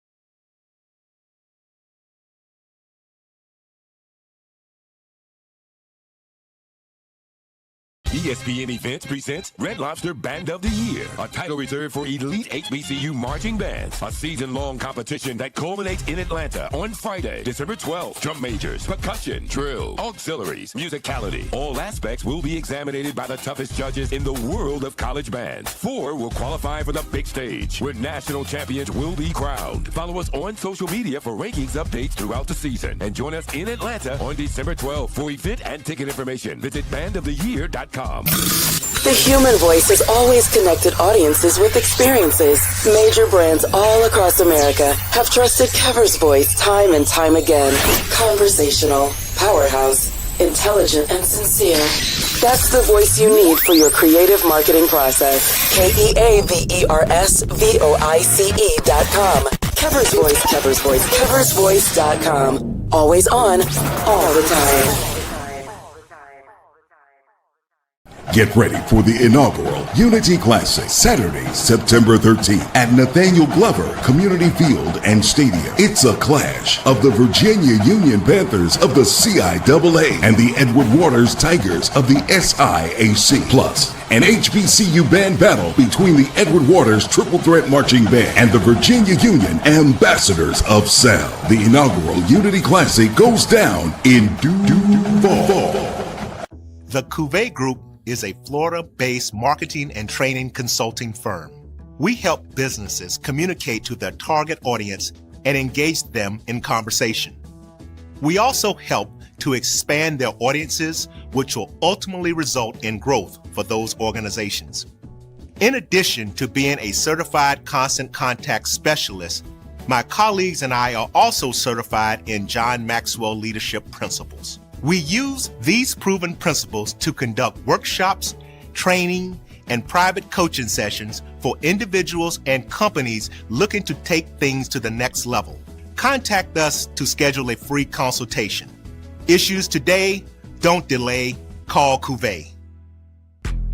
History? Yeah, we built that. Pride? We fuel that. And on August 30th, we run that. 2 powerhouse HBCUs, Howard Bison, FAMU Rattlers, one legendary showdown under the Miami lights at Hard Rock Stadium. The energy, unmatched. The culture, undeniable. The vibes, straight HBCU. 2025 Invesco QQQ Orange Blossom Classic. Get your tickets and book your hotel now at orangeblossomclassic.com. Saturday, August 30th at 4 p.m. in Get ready for the inaugural Unity Classic, Saturday, September 13th at Nathaniel Glover Community Field and Stadium. It's a clash of the Virginia Union Panthers of the CIAA and the Edward Waters Tigers of the SIAC. Plus, an HBCU band battle between the Edward Waters Triple Threat Marching Band and the Virginia Union Ambassadors of Sound. The inaugural Unity Classic goes down in Duval. This is Brian Fulford. AD Drew and I are co-hosts of the BCSN Sports Wrap. We talk about all things related to HBCU athletics. From the games, teams, coaches, and fan interest stories, we cover it all. You can find our shows on Facebook at BCSN Sports Wrap, YouTube at MyJBN Online, and everywhere you listen to podcasts like Anchor, Spotify, Google, and Apple Podcasts. You can also find the show on the Jericho Broadcast Network's app. Make sure to download. We look forward to you joining the conversation and being a part of the show. History? Yeah, we built that. Pride? We fuel that. And on August 30th, we run that. Two powerhouse HBCUs, Howard Bison, FAMU Rattlers, one legendary showdown under the Miami lights at Hard Rock Stadium. The energy unmatched. The culture undeniable. The vibes straight HBCU. 2025 Invesco QQQ Orange Blossom Classic. Get your tickets and book your hotel now at orangeblossomclassic.com. Saturday, August 30th at 4 p.m. in Miami Gardens. This is the Dean of the College of HBCU Sports, Kenyatta Cavill of Dr. Cavill's Inside the HBCU Sports Lab with Mike Washington and Charles Bishop. Come mix it up in the lab where the course lecture is in session every Tuesday from 6 o'clock p.m. Central Standard Time on Facebook Live, YouTube Spreaker, or the BCSN app, as we discuss all things about the HBCU sports culture, including exploring the week that was in the sporting HBCU diaspora, as well as the upcoming week of HBCU sports. With me, the Dean, the College of HBCU Sports, on Dr. Cavill's Inside the HBCU Sports Lab with Mike Washington and Charles Bishop. Course lecture dismissed. ESPN Events presents Red Lobster Band of the Year, a title reserved for elite HBCU marching bands. A season-long competition that culminates in Atlanta on Friday, December 12th. Drum majors, percussion, drill, auxiliaries, musicality. All aspects will be examined by the toughest judges in the world of college bands. 4 will qualify for the big stage, where national champions will be crowned. Follow us on social media for rankings updates throughout the season. And join us in Atlanta on December 12th. For event and ticket information, visit bandoftheyear.com.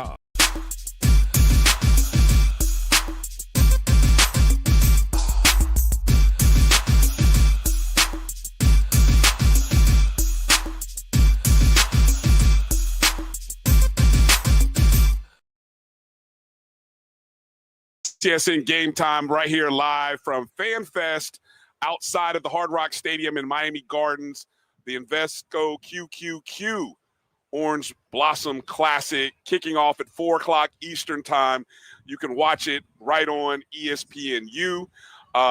Brian joining the show now, representing the ONG Strike Zone, Kelvin Rozier, and, of course, Ron Mitchell. Ron will be with me in the booth doing the audio broadcast of the game. So while we're working on getting the video of the Barber-Scotia interview set up, I figured we'd get a chance, bring Kelvin in and kind of talk about the opening day of the HBCU football season on Thursday. You know, we already talked about Virginia State's big win. We talked about that debut of Andrew Body, but we had some other big debuts, much talked about debuts, and then we had a big shocker. So I figure we talk with the good news and go with the debut. The debut of Deshaun Jackson up at Delaware State versus Delaware, and Mike Vick at Norfolk State against Towson. Now, Norfolk State, we'll start there. That game broadcast, both games are on ESPN Plus. Norfolk State was about a 9.5-point underdog at home. There was just under 20,000 people, but it's the second largest. I think it may be, and I forget. I know Stephen Gaither had shouted it out to me earlier. I think it was either the most attended non-homecoming game, because homecoming is going to pack. Right, big. They almost have 30,000. Yes. They have 30,000 in Dick Price Stadium there in Norfolk. So this one just coming in 19,000 was the largest non-homecoming crowd, I believe. Or maybe the second largest, because I think when they opened up the stadium and debuted, that was probably the largest. So let's say this is the second largest. Tough loss there for Norfolk State as they end up losing that contest 27-7. They really weren't ever in that contest. I mean, for a brief moment, they had cut the game to a 13-7 game, I believe, but they really weren't ever in that contest. Fourth quarter, as Towson would go ahead and score 2 touchdowns to kind of really separate. What were your impressions of that debut by Mike Vick in Norfolk State, Kelvin? And then we'll go to Ron. You kind of jump in there with your thoughts. It was pretty much what I expected, to be honest. I know this is Mike Vick, and the name is big, and that's why you had 19,000 people there.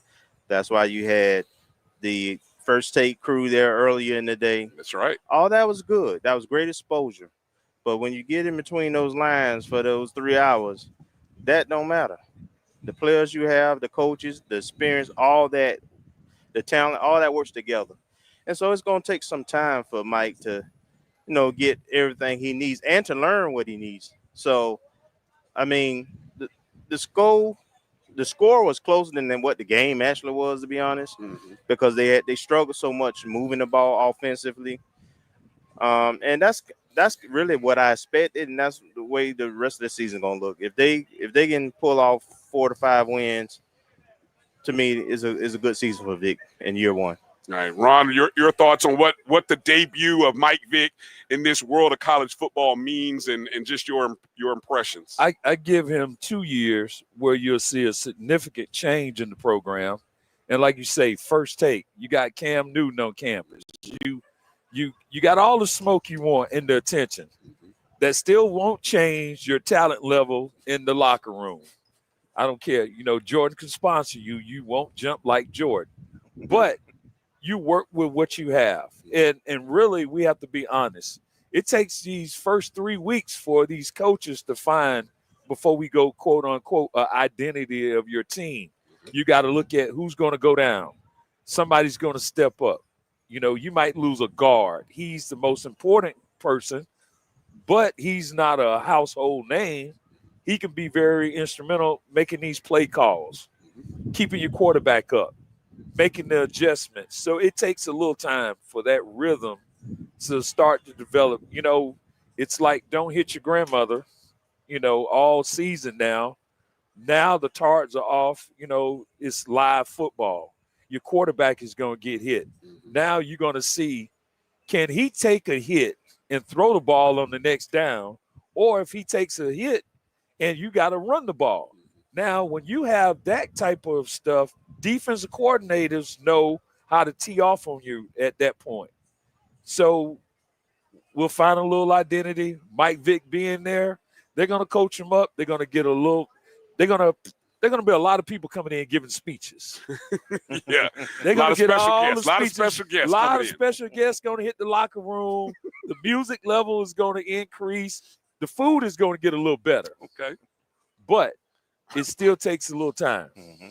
I love that. You can be sponsored by Jordan, but you may not improve your jumping like Jordan. Hey, that's great. Yes. And again, next week, Virginia State, Norfolk State. Wow. I mean, that it doesn't get any bigger than that right off the bat. Not so fast, my friend. Not so fast. Shout out to the great Lee Corso doing his last show on College Game Day today.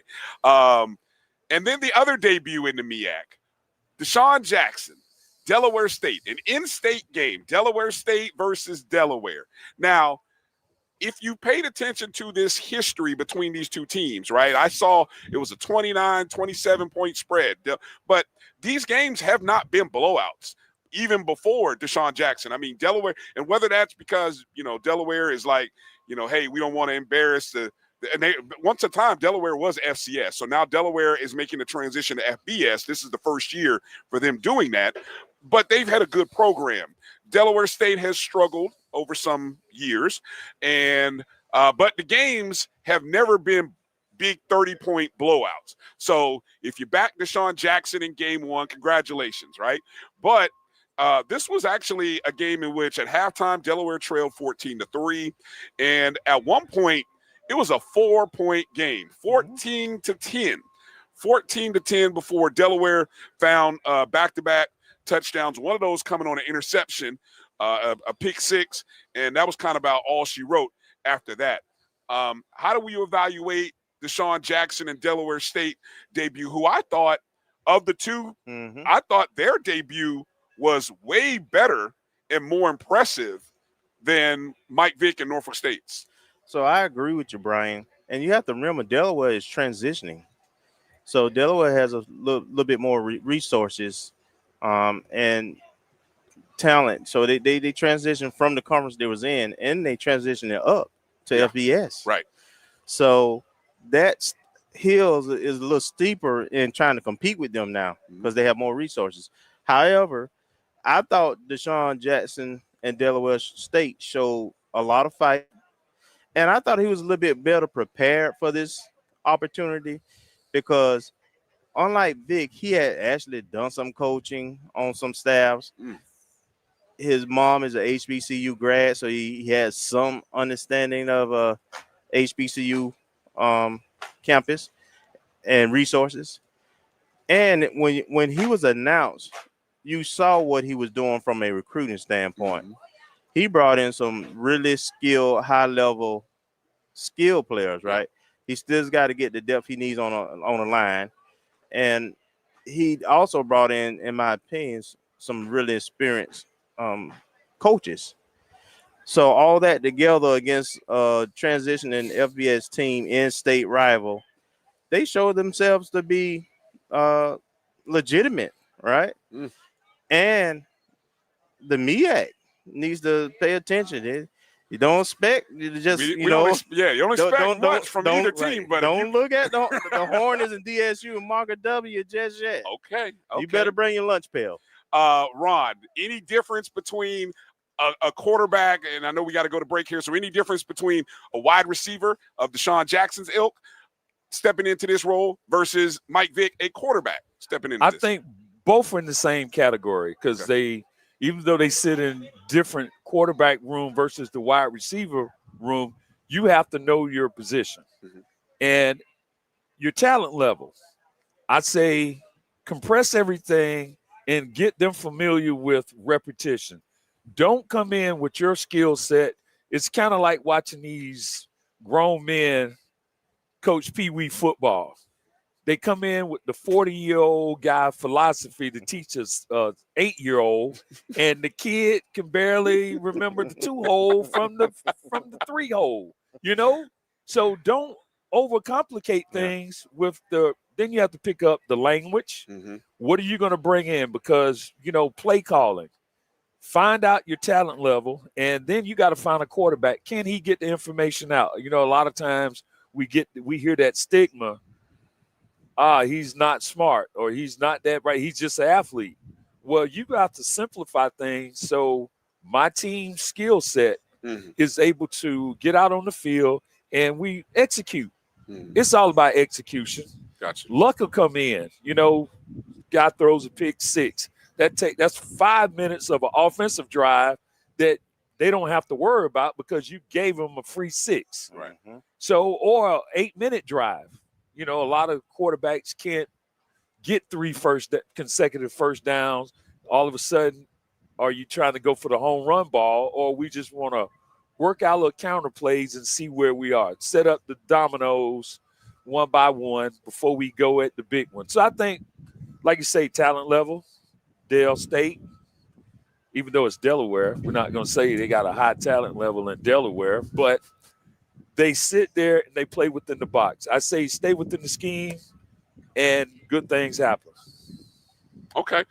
Next week, Delaware State, the home opener against Albany, 1 o'clock on Saturday. So good opportunity to get a win. When we come back after this break, Dr. Cavill of Dr. Cavill's Inside the HBCU Sports Lab will be, I believe we'll have a segment of Dr. Bill actually joining us on the BCSN Game Time. So we'll talk to the dean of HBCU Sports right on the other side. You're watching the BCSN Game Time show live from FanFest outside of the Hard Rock Stadium in Miami Gardens right before the Invesco QQQ Orange Blossom Classic. We'll be back in a moment. Now, you can live in Texas and not have a good red meat blend. Texas Cowboy Dust is designed for steak and other red meats. It's out to be my most popular spice blend, made with onions, peppers, ground mushrooms, pink salt, and other spices. Texas Cowboy Dust also goes great with chicken, pork, vegetables, and adds a restaurant-quality sheen to gravies and sauces.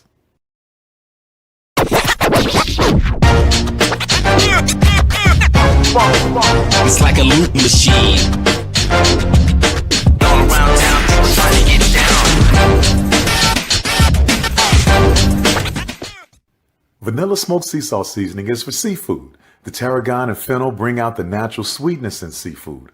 I also use it in rice dishes, on yams, asparagus, blueberry pancakes, and believe it or not, chocolate chip cookies. Vanilla smoked sea salt adds a salty and savory component to sweet dishes that create a symphony for the tongue.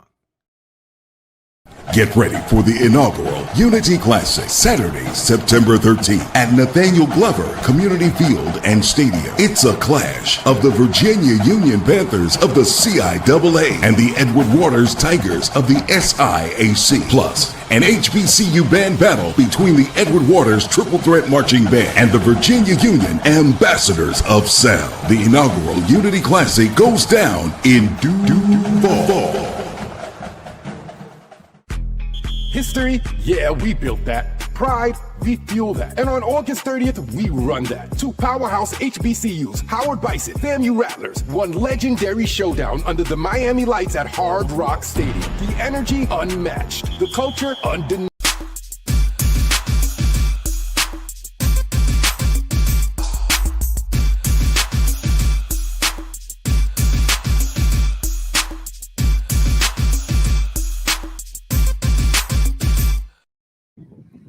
Hello, everybody, and welcome back to the BCSN Game Time Show. We are live here from the Hard Rock Stadium for the Invesco QQQ Orange Blossom Classic. And right now, we are about to be joined by the Dean himself, the Dean of HBCU Sports. Dr. Kenyatta Cavill is joining the mix. Doc, how you feeling today? I'm feeling well, ready to get started. Football has started. You know, we got to do a little cheat code last week with the Cricket and the X-Factor Challenge kickoff, but we're in full blast this weekend, particularly on Saturday after we got a little tease yesterday as well as Thursday. So I'm ready to go. Big game, big game. Well, most definitely. And with that being said, what we're going to do is pull up the SWAC slate for this week, and let's talk some SWAC football and some of the things that have gone on. Brian has been itching to get into this one all day since it's at the top of the list. We will start with the game that the Alcorn Braves had versus the Demons. The Demons. Yeah, they were a demon. They were a demon to the Braves is what they were. I mean, talk about needing to exercise some demons. I mean, the rest of the season is going to be hell for Alcorn State. Doc, I know it's early to start panicking, but boy, listening to Brave Nation last night and yesterday, woo, they are fit to be tied after losing 20-10 to a team that was on a 20-game losing streak. Well, actually, we're having. Well, on Sunday mornings we push out our poll rankings, and we'll start it off tomorrow morning, getting going early in the morning, 9 a.m. Central Standard Time. There's a segment where we ask Charles about who's on the ledge. So last week, we did a little teaser, and we asked about Southern on the ledge. And he was saying it was too early to put somebody on the ledge. Mike came back and said, oh, yeah, they on the ledge. Well, I think we can all pretty much agree that the Brave Nation, they are all on the ledge. That was I don't know how you get around it. That was a bad loss. And it started off with the fact that you gave up 13 points in the first quarter, if you will. You did kind of push back, but then you gave them a late score. So you didn't start well, you didn't end well. So a lot of things are open. And it's not so much that you lost a road game, but it's who you lost to, Northwestern State, who wasn't looking to, have a win this season, and they come out the box and get it against the Braves. So, yeah, there's some consternation. To your point, it is just one game. So you like to see what you can do pushing forward. But yeah, there's some people on the list. I asked real quick. I just want to paraphrase. I'm not going to say who I got this from, but I asked, was last night's loss on a scale of FAMU's loss to Mississippi Valley, which some people have said is one of the worst losses in the SWAC, and the reply was, I would say it was worse. I would 3 agree. years they hadn't won a game. Program was shut down 2 years ago. I would agree. Yeah, I'd agree. It's a worse loss. There's something about conference play. In terms of conference play, you always have a chance to beat somebody who's familiar with each other. Yeah, go ahead and bring him in. Yeah. So, yeah, I was just saying, I'd have to agree. That's certainly a worse loss for me. Yeah. All right, and it looks like we have one of the other professors from the lab joining us, Mr. Charles Bishop in the house. Charles, how you feeling today, sir? I'm doing well. Good to see you guys. All right, man. Also, to give you some insight, he likes to. It's probably why he decided to join, because he heard us talking about the Braves. Jackson State is in this mode where they trolling quite a bit team, so he might have a voice in terms of his thoughts on Braves losing to Northwestern State, the Demons. The SWAC West, Charles. The SWAC West is letting the conference down, man. They're not holding their water. Yeah, they let go of the rope pretty bad last night. That was a bad loss for Alcorn, especially when you take a look at. I don't know. I really had some problems with the play call. They threw the ball 40 some odd times, and they got a preseason all SWAC running back. I couldn't figure that out. Yeah. All righty. Well, they couldn't run early, so sometimes you get away, and then they did get down early. So sometimes you get ahead of your skis, and I think it'll work out. I do understand, when you look at the overall scheme, 40 passes is way too much for them. But sometimes the game kind of creates a framework where you get going there. But they had a drive late in that game. As it looked like they will get some momentum, and then it was ultimately turned over. I mean, it was an interception, to your point, maybe throwing the ball too much, but that didn't help either. All right. Well, we've already talked about the Alabama State game versus the Blazers and the performance that Andrew Body had, but we definitely want to give you gentlemen the opportunity to talk about that and see if you have any comments about what Mr. Body was able to do. I think he laid the gauntlet down. That was a huge statement with regards to Alabama State not ceding ground to Jackson State or Florida A&M in the SWAC East. Yeoman performance from Andrew Body. You talk about an individual that, when healthy, he could put a team on his back. So I give him all credit in terms of what he was able to do in Alabama State. Man, if they just could have held the rope a little bit longer, I think they would have been in great shape for the upset. But, a statement made, and I think, it turned heads all over, not just the SWAC, but all over HBCU ball. I think that was a weird game there in a lot of ways, because we have some expectation that Body performs pretty well. Some people may not think he's consistent enough, but I think the big question with everybody, regardless, is the fact that he's injury prone. So it shouldn't surprise anybody in terms of what they were able to do offensively. For the most part, people can kind of see that. Now, you might question a little bit playing up FBS. Could they be that proficient? But once he gets going, we know the skill set that he brings to the table. But the question comes is can he stay injury-free? So I think that's where a lot of your momentum, and some people want to get excited, but, are hesitant about getting excited. Anytime you get a chance to be in a game where you can get an FBS win, you hate to see that you can't conclude on it. And that turnover he had, which he does every once in a while, as great as he had with many plays, it's hard to do that to a young person because you're talking about being perfect. But in that particular game, it really created a momentum shift and allowed UAPB to play from a different comfort level when he had the fumble and they actually scored and went back up after they took an 11-point lead. It gave a great deal of momentum to the Blazers to go up in a comfortable stand.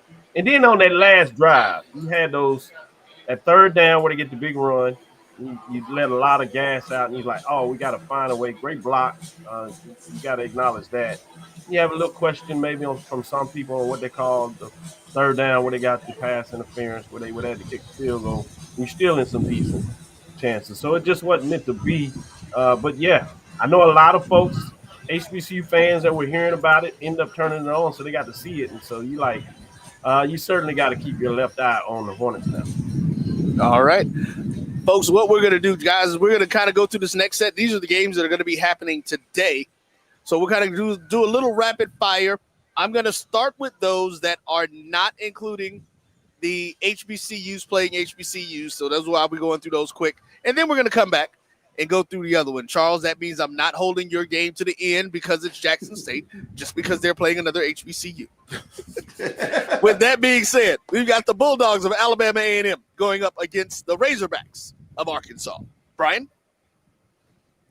Can they keep it within 7 touchdowns? Oh, that's all I got.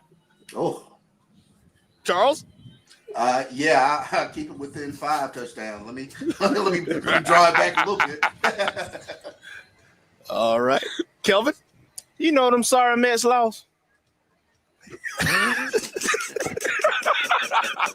Doc, you got anything you want to say about that game?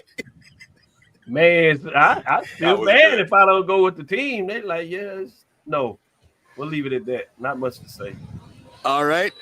Next, we've got the Golden Lions of Arkansas Pine Bluff going up against the Texas Tech Raiders. Did I say 7 touchdowns in the last segment? How about 9 touchdowns? Can they keep it within 9 touchdowns? That's all I'm asking. Yeah, UAPB's DB is going to get a lot of cardio today. They're going to get some work today. They're going to get that work today, boy. Yeah, I'm a little concerned about this matchup because Texas Tech has spent a lot of money. You know, they have a backing, and so they're trying to get into the big game with the, what I call the Super Two, which is the Big Ten and the SEC. They at least trying to financially play at that level, and they're recruiting with them. For folks that may not pay that much attention that follow us in regards to those Power Four. This is one of the teams out there, so I think they're going to try to impress. What they paid for in terms of NIL money. So I think this game, to your points of what you're saying, can quickly get out of hand. And it can get really ugly. And I'm not sure if they're going to kind of back the dogs off because they want to show everybody in regards to the talent that they procured. So I'm a little nervous about this game, frankly. All right. Next up. Hold on. I'm just looking at something. The ESPN matchup predictor, fellas, says UAPB has a 1% chance. I think that's way too high. I don't understand. That's impressive. Yeah, and, I think that's because the calculation doesn't allow you to night. It's default. It's a default 1%. Okay, so what that means is there's always a chance. I don't know. I will tell you though, free tip here, pro tip, the over-under is 62.5. Run to the table. Texas Tech may put 70 by themselves. So run to your nearest wherever you go and get on that quickly before it goes up. All right. One game that I forgot from yesterday, the Wildcats of Bethune-Cookman right down here in South Florida had an opportunity to face the Florida International Panthers. Our guy, Willie Simmons. He don't lose to Bethune. He don't lose to Bethune. He don't lose to Bethune. That's he don't lose to Bethune. Not with his quarterback. He don't lose to Bethune. All right. So now let's jump into some of the games that we've got coming up. Let's start with the Labor Day Classic happening there in Texas. The Prairie View Panthers versus the Tigers of Texas Southern. Doc, we're going to let you lead this one off. Before we get into the Panthers and the Tigers, I got to say the Wildcats, they did score first, so they actually were up 3-0 in that game. And then, okay. It's called it. So they got the ball first and they scored first. That's impressive. Right. Hey. You the Wildcats, you got to make it work. You got to got to look for a positive. SBS team, so you did what you needed to do. When you had a chance, you scored. You scored early. Just not enough. In terms of the Labor Day Classic, this is fascinating from the standpoints that the coaches really do not like each other for various reasons. No, really? Yeah, exactly. Kind of played out for everybody to see. Oftentimes that stuff stays behind the scene. We hadn't seen that kind of talkity talk, if you would, in the SWAC, or at that time it was probably SWAC MEAC between Southern and FAMU back in the day. Y'all will relate to that in terms of those days when that happened. But this is within the conference, and so it's fascinating and a lot of interest. People came in with some interest in this game, thinking both teams had a chance to make a statement. They would like to believe that they're going to be in the race for the Western Division. Well, this is an early indication, particularly after what we've seen from Southern. Now, many people say they'll get it right, and we'll probably talk a little bit about that game after this or before we get out of here, which is also a fascinating one. But getting back to the Panthers and Tigers, this game is going to be intriguing in terms of who can put their will, because the coaches have talked about their will. So which of these teams will take the message from the coach and be able to really push their will on the other? And I will say this. If there is a late opportunity to score, regardless of where the game is, even if the team hasn't won or not, you know that they're not going to take a knee. They're going to go for the jugular. And so that is just going to continue some of the talk and the pain for the other folks that do not come out on the right side if that happens. All right, Dean, let's do this. We need to keep these a little bit more concise. We're going to do something. We actually got Slider Sports guy that's going to join us in a little bit. He's going to actually be talking to us about a couple of games going on over with the D2 schools over in Alabama, special classic that they've got set up for that. But let's move on to you in this game. What do you have anything to say about Texas Southern, Brian? I just my only plea all week was I needed Doc to come in and come in and be like, the Bloods and the Crips, and I need somebody to come in and mediate. I was hoping Doc would come in and mediate this thing because I wasn't sure what was going on. I was like, I tried to mediate behind the scenes. It didn't work. I know you did. I know you did, and I didn't get a chance to talk to you. But I was like, what is going on? This hadn't felt not since we had Robinson and Coach Prime with the I'm swag, he ain't swag, that whole thing. Yep. I haven't seen. I am here for it. I don't no mediation, nothing. Yeah, exactly. The only mediation I want to see is within 3 hours when they're on that football field, brother. I want somebody to either get blown out or to be a classic. But we have a rivalry now. Oh, it's a rivalry. If it wasn't a rivalry if it wasn't a rivalry before, it's certainly a rivalry now. It's a rivalry Coaches now. made that. And for those, quickly, I know we got to keep moving. For those that may not realize, we talked about Bubba and McDowell, former coach of Prairie View, and Chris Dishman, how they played together in Houston Oilers. But people may not realize how close they were. And so that's kind of what started this off. Dishman was did not feel good about the fact that Bubba got fired. He didn't think it was right. That's kind of okay. Good to know where it comes from, where it starts. Where the seed starts. We're going to move on to the next game. The Lions of Langston University are taking on the Tigers of Grambling State. What do we see, fellas?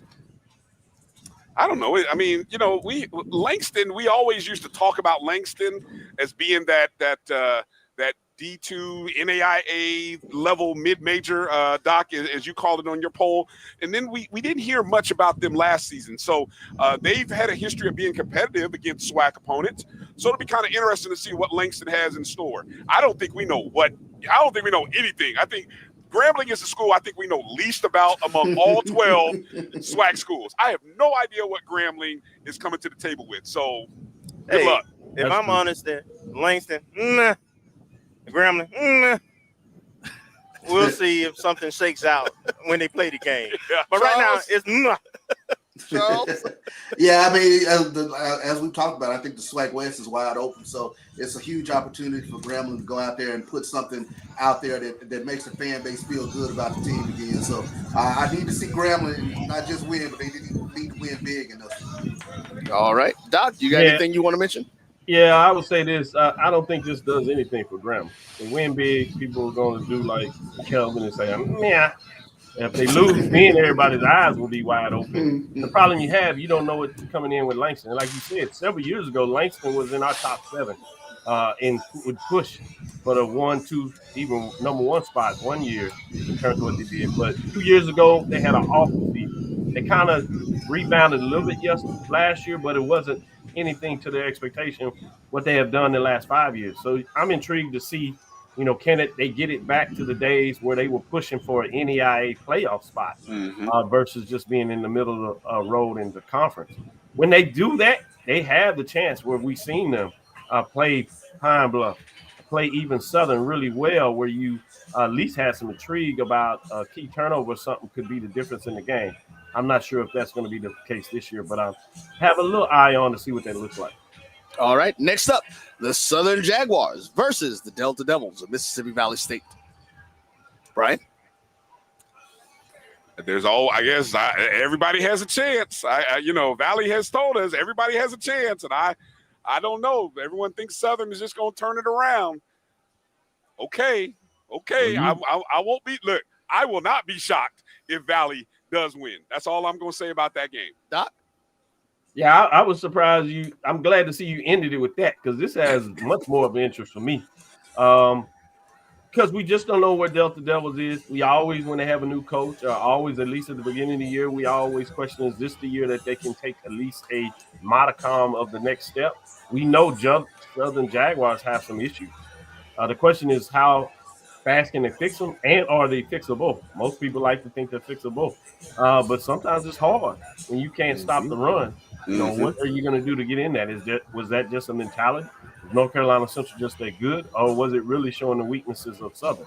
We know what Delta Devils is going to do this week. They're going to try to run the ball. The question is, will they be successful? And that's what I want to see. All right. Charles, did you have anything special you wanted to say about this one? Because if not, I was just going to go ahead and jump into the Pirates of Hampton University traveling to Jackson, Mississippi. Well, I mean, real quick with regards to Valley and Southern, all my Valley people have already texted me this morning, chalking up the W. So, like Doc said, they're going to run the football, and we're going to see can Southern stop the run today. Wow. Valley, you're bold already, huh? I had to do that for Mike because Mike has been showing up and stuff. So I had to throw that Valley in there for Mike, y'all. Hey, by the way, we caught up with Mike yesterday, so he's headed to the big game today. So if Terrell Buckley, all that he's been talking really tough, we'll see. Southern, I think, got better talent, but I'm worried. Okay. I'm worried. Does Southern have the better talent? Yes. All right, I'm just asking. I don't know. Charles, lead us with the Southern with the Hampton Pirates visiting Jackson, Mississippi. Very, very cautious about this game. When you take a look at Hampton, they're a heck of a ball team.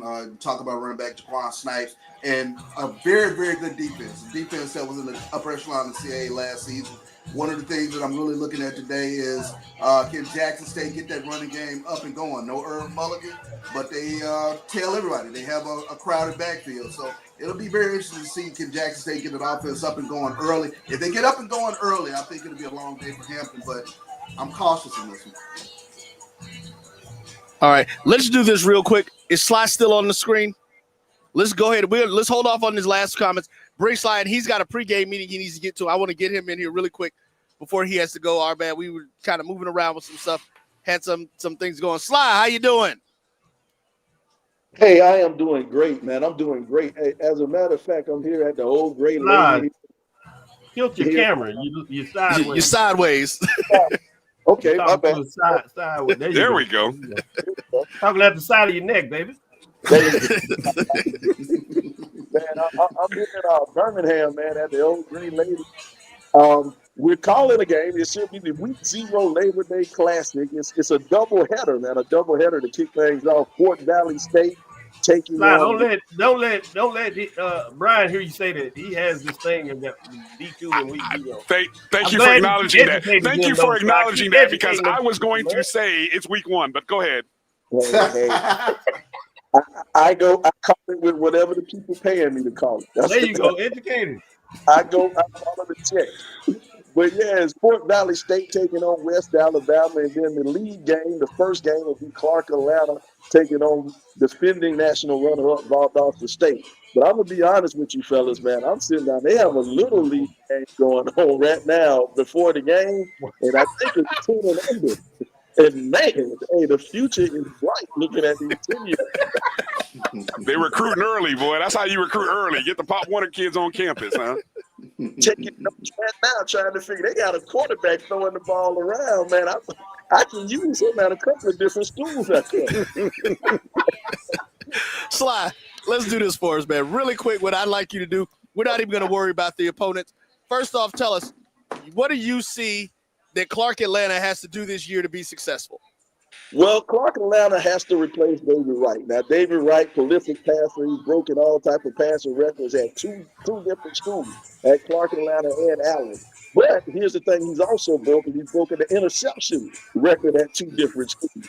So now they have to find a quarterback. They have to find a quarterback who can throw like David, but make better decisions than David made. Now, they have Zy McDonald. He'll be the starting quarterback, transfer out of Jackson State. Young man was a three-star quarterback in high school, but he couldn't quite get over the hump in college to become the starter. And he had an impressive second half of the Celebration Bowl. He filled in for Andrew Clayton and kind of helped Jackson State win the Celebration Bowl. But now it'll be his first time as the lead guy. You know, the backup quarterback is always the most popular person on the team. So now he gets to be the lead guy, and we'll figure out what he can do. And everything, quite honestly, is going to kind of rest on his shoulders. We'll figure out what type of team Clark Atlanta is based off of what type of quarterback he is. All right. What about the Wildcats of Fort Valley State? I have no idea about the Wildcats. Honest. I love the honesty. I said this on our pregame. We did a preseason show. Jamie Walker and Simone Stanley and I. We did a preseason preview show, and I had notes for everybody. But when it came time for Fort Valley, I held up the blank sheet of paper and said, "I got no idea." Coach Gibbs left. He took everything except the paint on the field. Everything's gone from Fort Valley. And here's the funny thing: coaches do watch these shows, because I was at the press conference yesterday, and Coach Watson walked up to me and said, "I like it that you don't know what I got. I don't want anybody to know what I got, but I got something." That's what he said. Good stuff. That's awesome. That's awesome. So, but yeah, it should be real interesting with it's all quarterback Kelvin Durham. They're losing Marshall. The running back is another all SIAC performer. They've lost so much on the defense. But here's the thing: Coach Washington's a coach places. He's no coach Elizabeth City State also. So D2 model, and he went and hit that transfer portal hard, and he picked up a couple of D1 transfers. So now we want to see how that equates on the field. I got to watch them in the walkthrough. I got to watch them in their walkthrough yesterday, and they seem pretty big. Nobody had on shoulder pads, and they seem, you guys do a lot of D1 ball, and I do a lot of D2 ball, and you can tell the difference when it comes to those that comes to the trenches. It comes to those guys up front. And Fort Valley, they did look big. Now, I don't know. I've seen some teams that look like Tarzan and run like Jane. We're going to find out. We're going to find out about Fort Valley. Quick passing in a hurry. All right, folks, there he is. Sly, the sports guy, going to be live for you. Sly, tell the folks where they can watch your games at today. They can watch me. It's going to be on Urban Edge Network. It's a free watch if you want to check us out. The first game start at 12:15 Eastern. I'm sorry, 1:15 Eastern, 12:15 Central. Games will be, that's Clark Atlanta versus Valdosta State. And then at 4 o'clock, you'll have West Alabama taking on Fort Valley State in the week zero Labor Day Classic. I know the reps. All right, Educate the people, Sly. Thanks, man. We'll catch up with you later on in the week. Guys, we're going to get back to our conversation. Sly has a meeting to get to, so we want to get him in. Thanks for taking the time. Now, Charles, we're going to come back to you. We're going to jump in here, man. Talk to us about these Jackson State Tigers with these Hampton Pirates coming in. What are we looking for?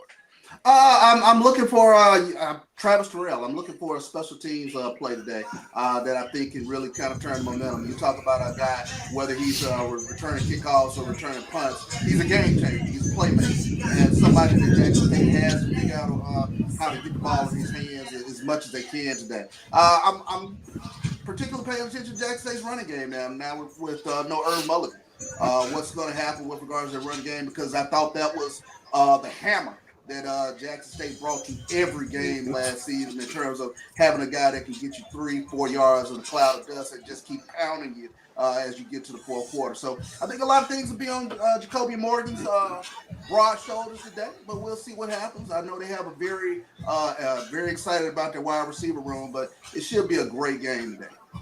Charles, I got a question. What is that heat going to be like? I'm curious to know. Will those guys from Hampton, Virginia, where it's that coastal, Chesapeake Bay weather, how are they going to deal with that southern Mississippi heat at 2-3 o'clock in the afternoon? Well, I understand that a little bit of a cool front did come through Mississippi. So advantage. Hampton. That kind of levels off the advantage, but it's still Mississippi and Auburn.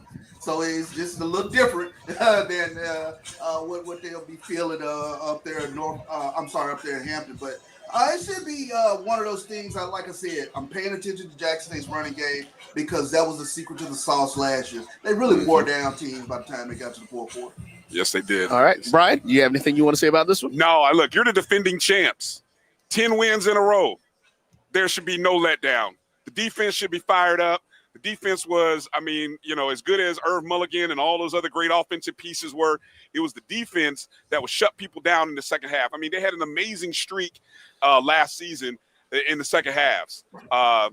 So that's something that I will be looking at and seeing what does Jackson State's defense look like, not just in the second half, but all game. It'll be a fascinating opportunity for the defending champs to show their mettle.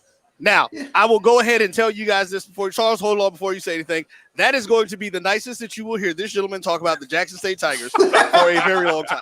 I figured I had to jump on to wish my fellow SWAT compadres good luck today. I thought I'd be magnanimous about that. Hi, guys. How you doing? Strike. Let's strike again today, huh? I was waiting for the jab, but, he didn't. We didn't say anything. We didn't get to that game.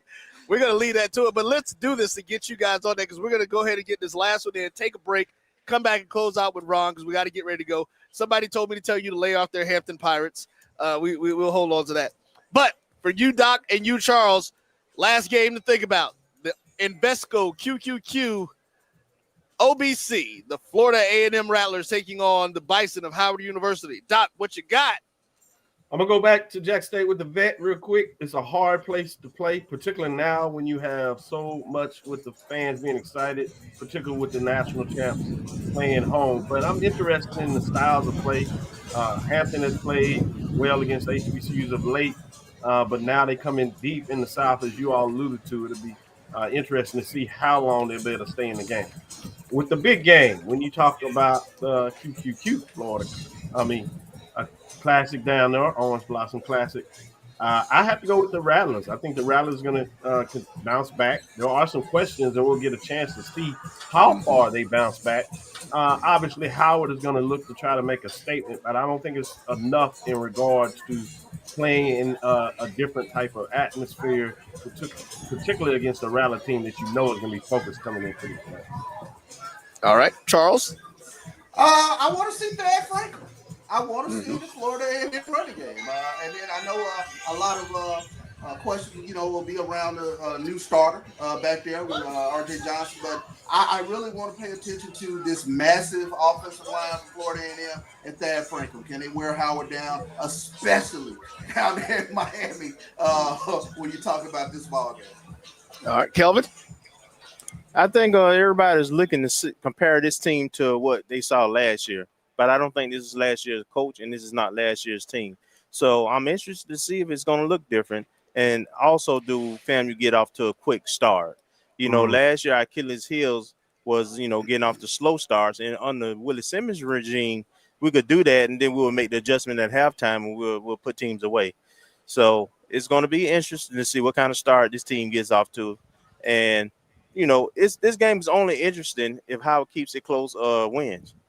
If FAMU wins, doing what they're supposed to do. Yeah, exactly. So we'll see. All right, folks. What we're going to do, Brian, we're going to hold you and Rob. Except for the VA fans, they're going to be on Howard's neck.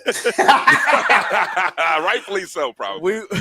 We will have a pregame show starting at about 3:30 for this game. So you'll be able to hear what Ron and Brian have to think. Doc, Charles, inside the HBCU Sports Lab. We already talked to the folks, letting them know that the BCSN Pod Zone was the #1 Black sports podcast collective in the country for Million Podcasts. What we were waiting to tell them is that Dr. Cavill's Inside the HBCU Sports Lab is the #1 HBCU sports podcast in the country. And it's right here, a part of the team, y'all. Gentlemen, we thank you for coming on and enjoying it with us. What we're going to do, we're going to take us a quick break, come back and close out, let you guys get ready for the Carlos Brown Show. You are watching. Guys, you know y'all on assignment down there. Y'all working, so don't have too much fun. Right. Thank you. So we'll be back with more right here on the BCSN Game Time Show. Now, you can live in Texas and not have a good red meat blend. Texas Cowboy Dust is designed for steak and other red meats. It's out to be my most popular spice blend, made with onions, peppers, ground mushrooms, pink salt, and other spices. Texas Cowboy Dust also goes great with chicken, pork, vegetables, and adds a restaurant quality sheen to gravies and sauces.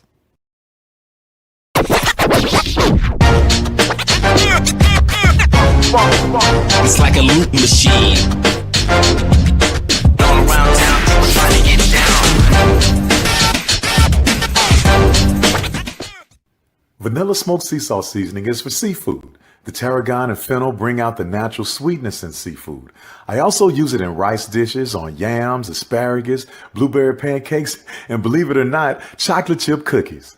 Vanilla smoked sea salt adds a salty and savory component to sweet dishes that create a symphony for the tongue. Get ready.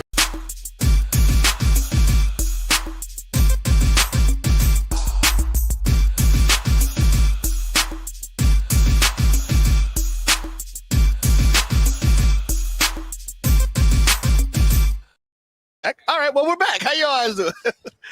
This is it. Listen to the producer. Let the producer produce. Right. We're doing things. I got it. That's exactly what I've been looking for, right? Somebody that can produce, and I don't have to sit here and walk him through. And John does exactly. It's called Jerry Jones syndrome. It's called Jerry Jones I am not that bad. Yes. Not at all. Yes. No, sir. Oh, can't listen, get out of his way. Can't get out of his way. We have enjoyed being back with you, man. Guys, listen. It has been fun. It's been some years, man, Ron, since we've had you on the set, man, and we're glad that you're going to be joining us throughout the season this year at some different locations. So we're definitely looking forward to that. Make sure you guys join us next week. We will be releasing the game time schedule, where we're going to be, and some of the things. Hopefully, we'll have a couple of other really exciting news tidbits to drop for you guys, as we like to do the teases. Hey, if you have a business, we're looking for sponsors. Shout out to Kenny Tees in Tallahassee that's coming on board. He came on board. Winters Industries doing some things. We got a couple other folks that we're going to be seeing some stuff with. But we're getting ready to go into the stadium, get ready for the game, and have a good afternoon. These guys with a great broadcast. Audio broadcast will be the pregame will be video up until game time, and at game time it will go to an audio broadcast. So you guys will be able to catch that, tune it in, watch it wherever you want to, but listen to us. That's how that works, and we do a good job at that. These two are great on the mic together, so you guys are in for a treat. Tell a friend, bring a friend. Tell a friend, bring a friend. Order a some pizza. Drinks. Order a pizza and just sit back and let us do it. Just let them handle the job. And, man, listen, guys, I'm excited. I'm ready for this year. I'm ready for the things that we've got coming up. And that's going to do it, folks. For Ja, for Kevin, for Brian, Ron, I am Roy. This is the BCSN Game Time Show for the entire BCSN family. Have a great football Saturday, and we will see you next week.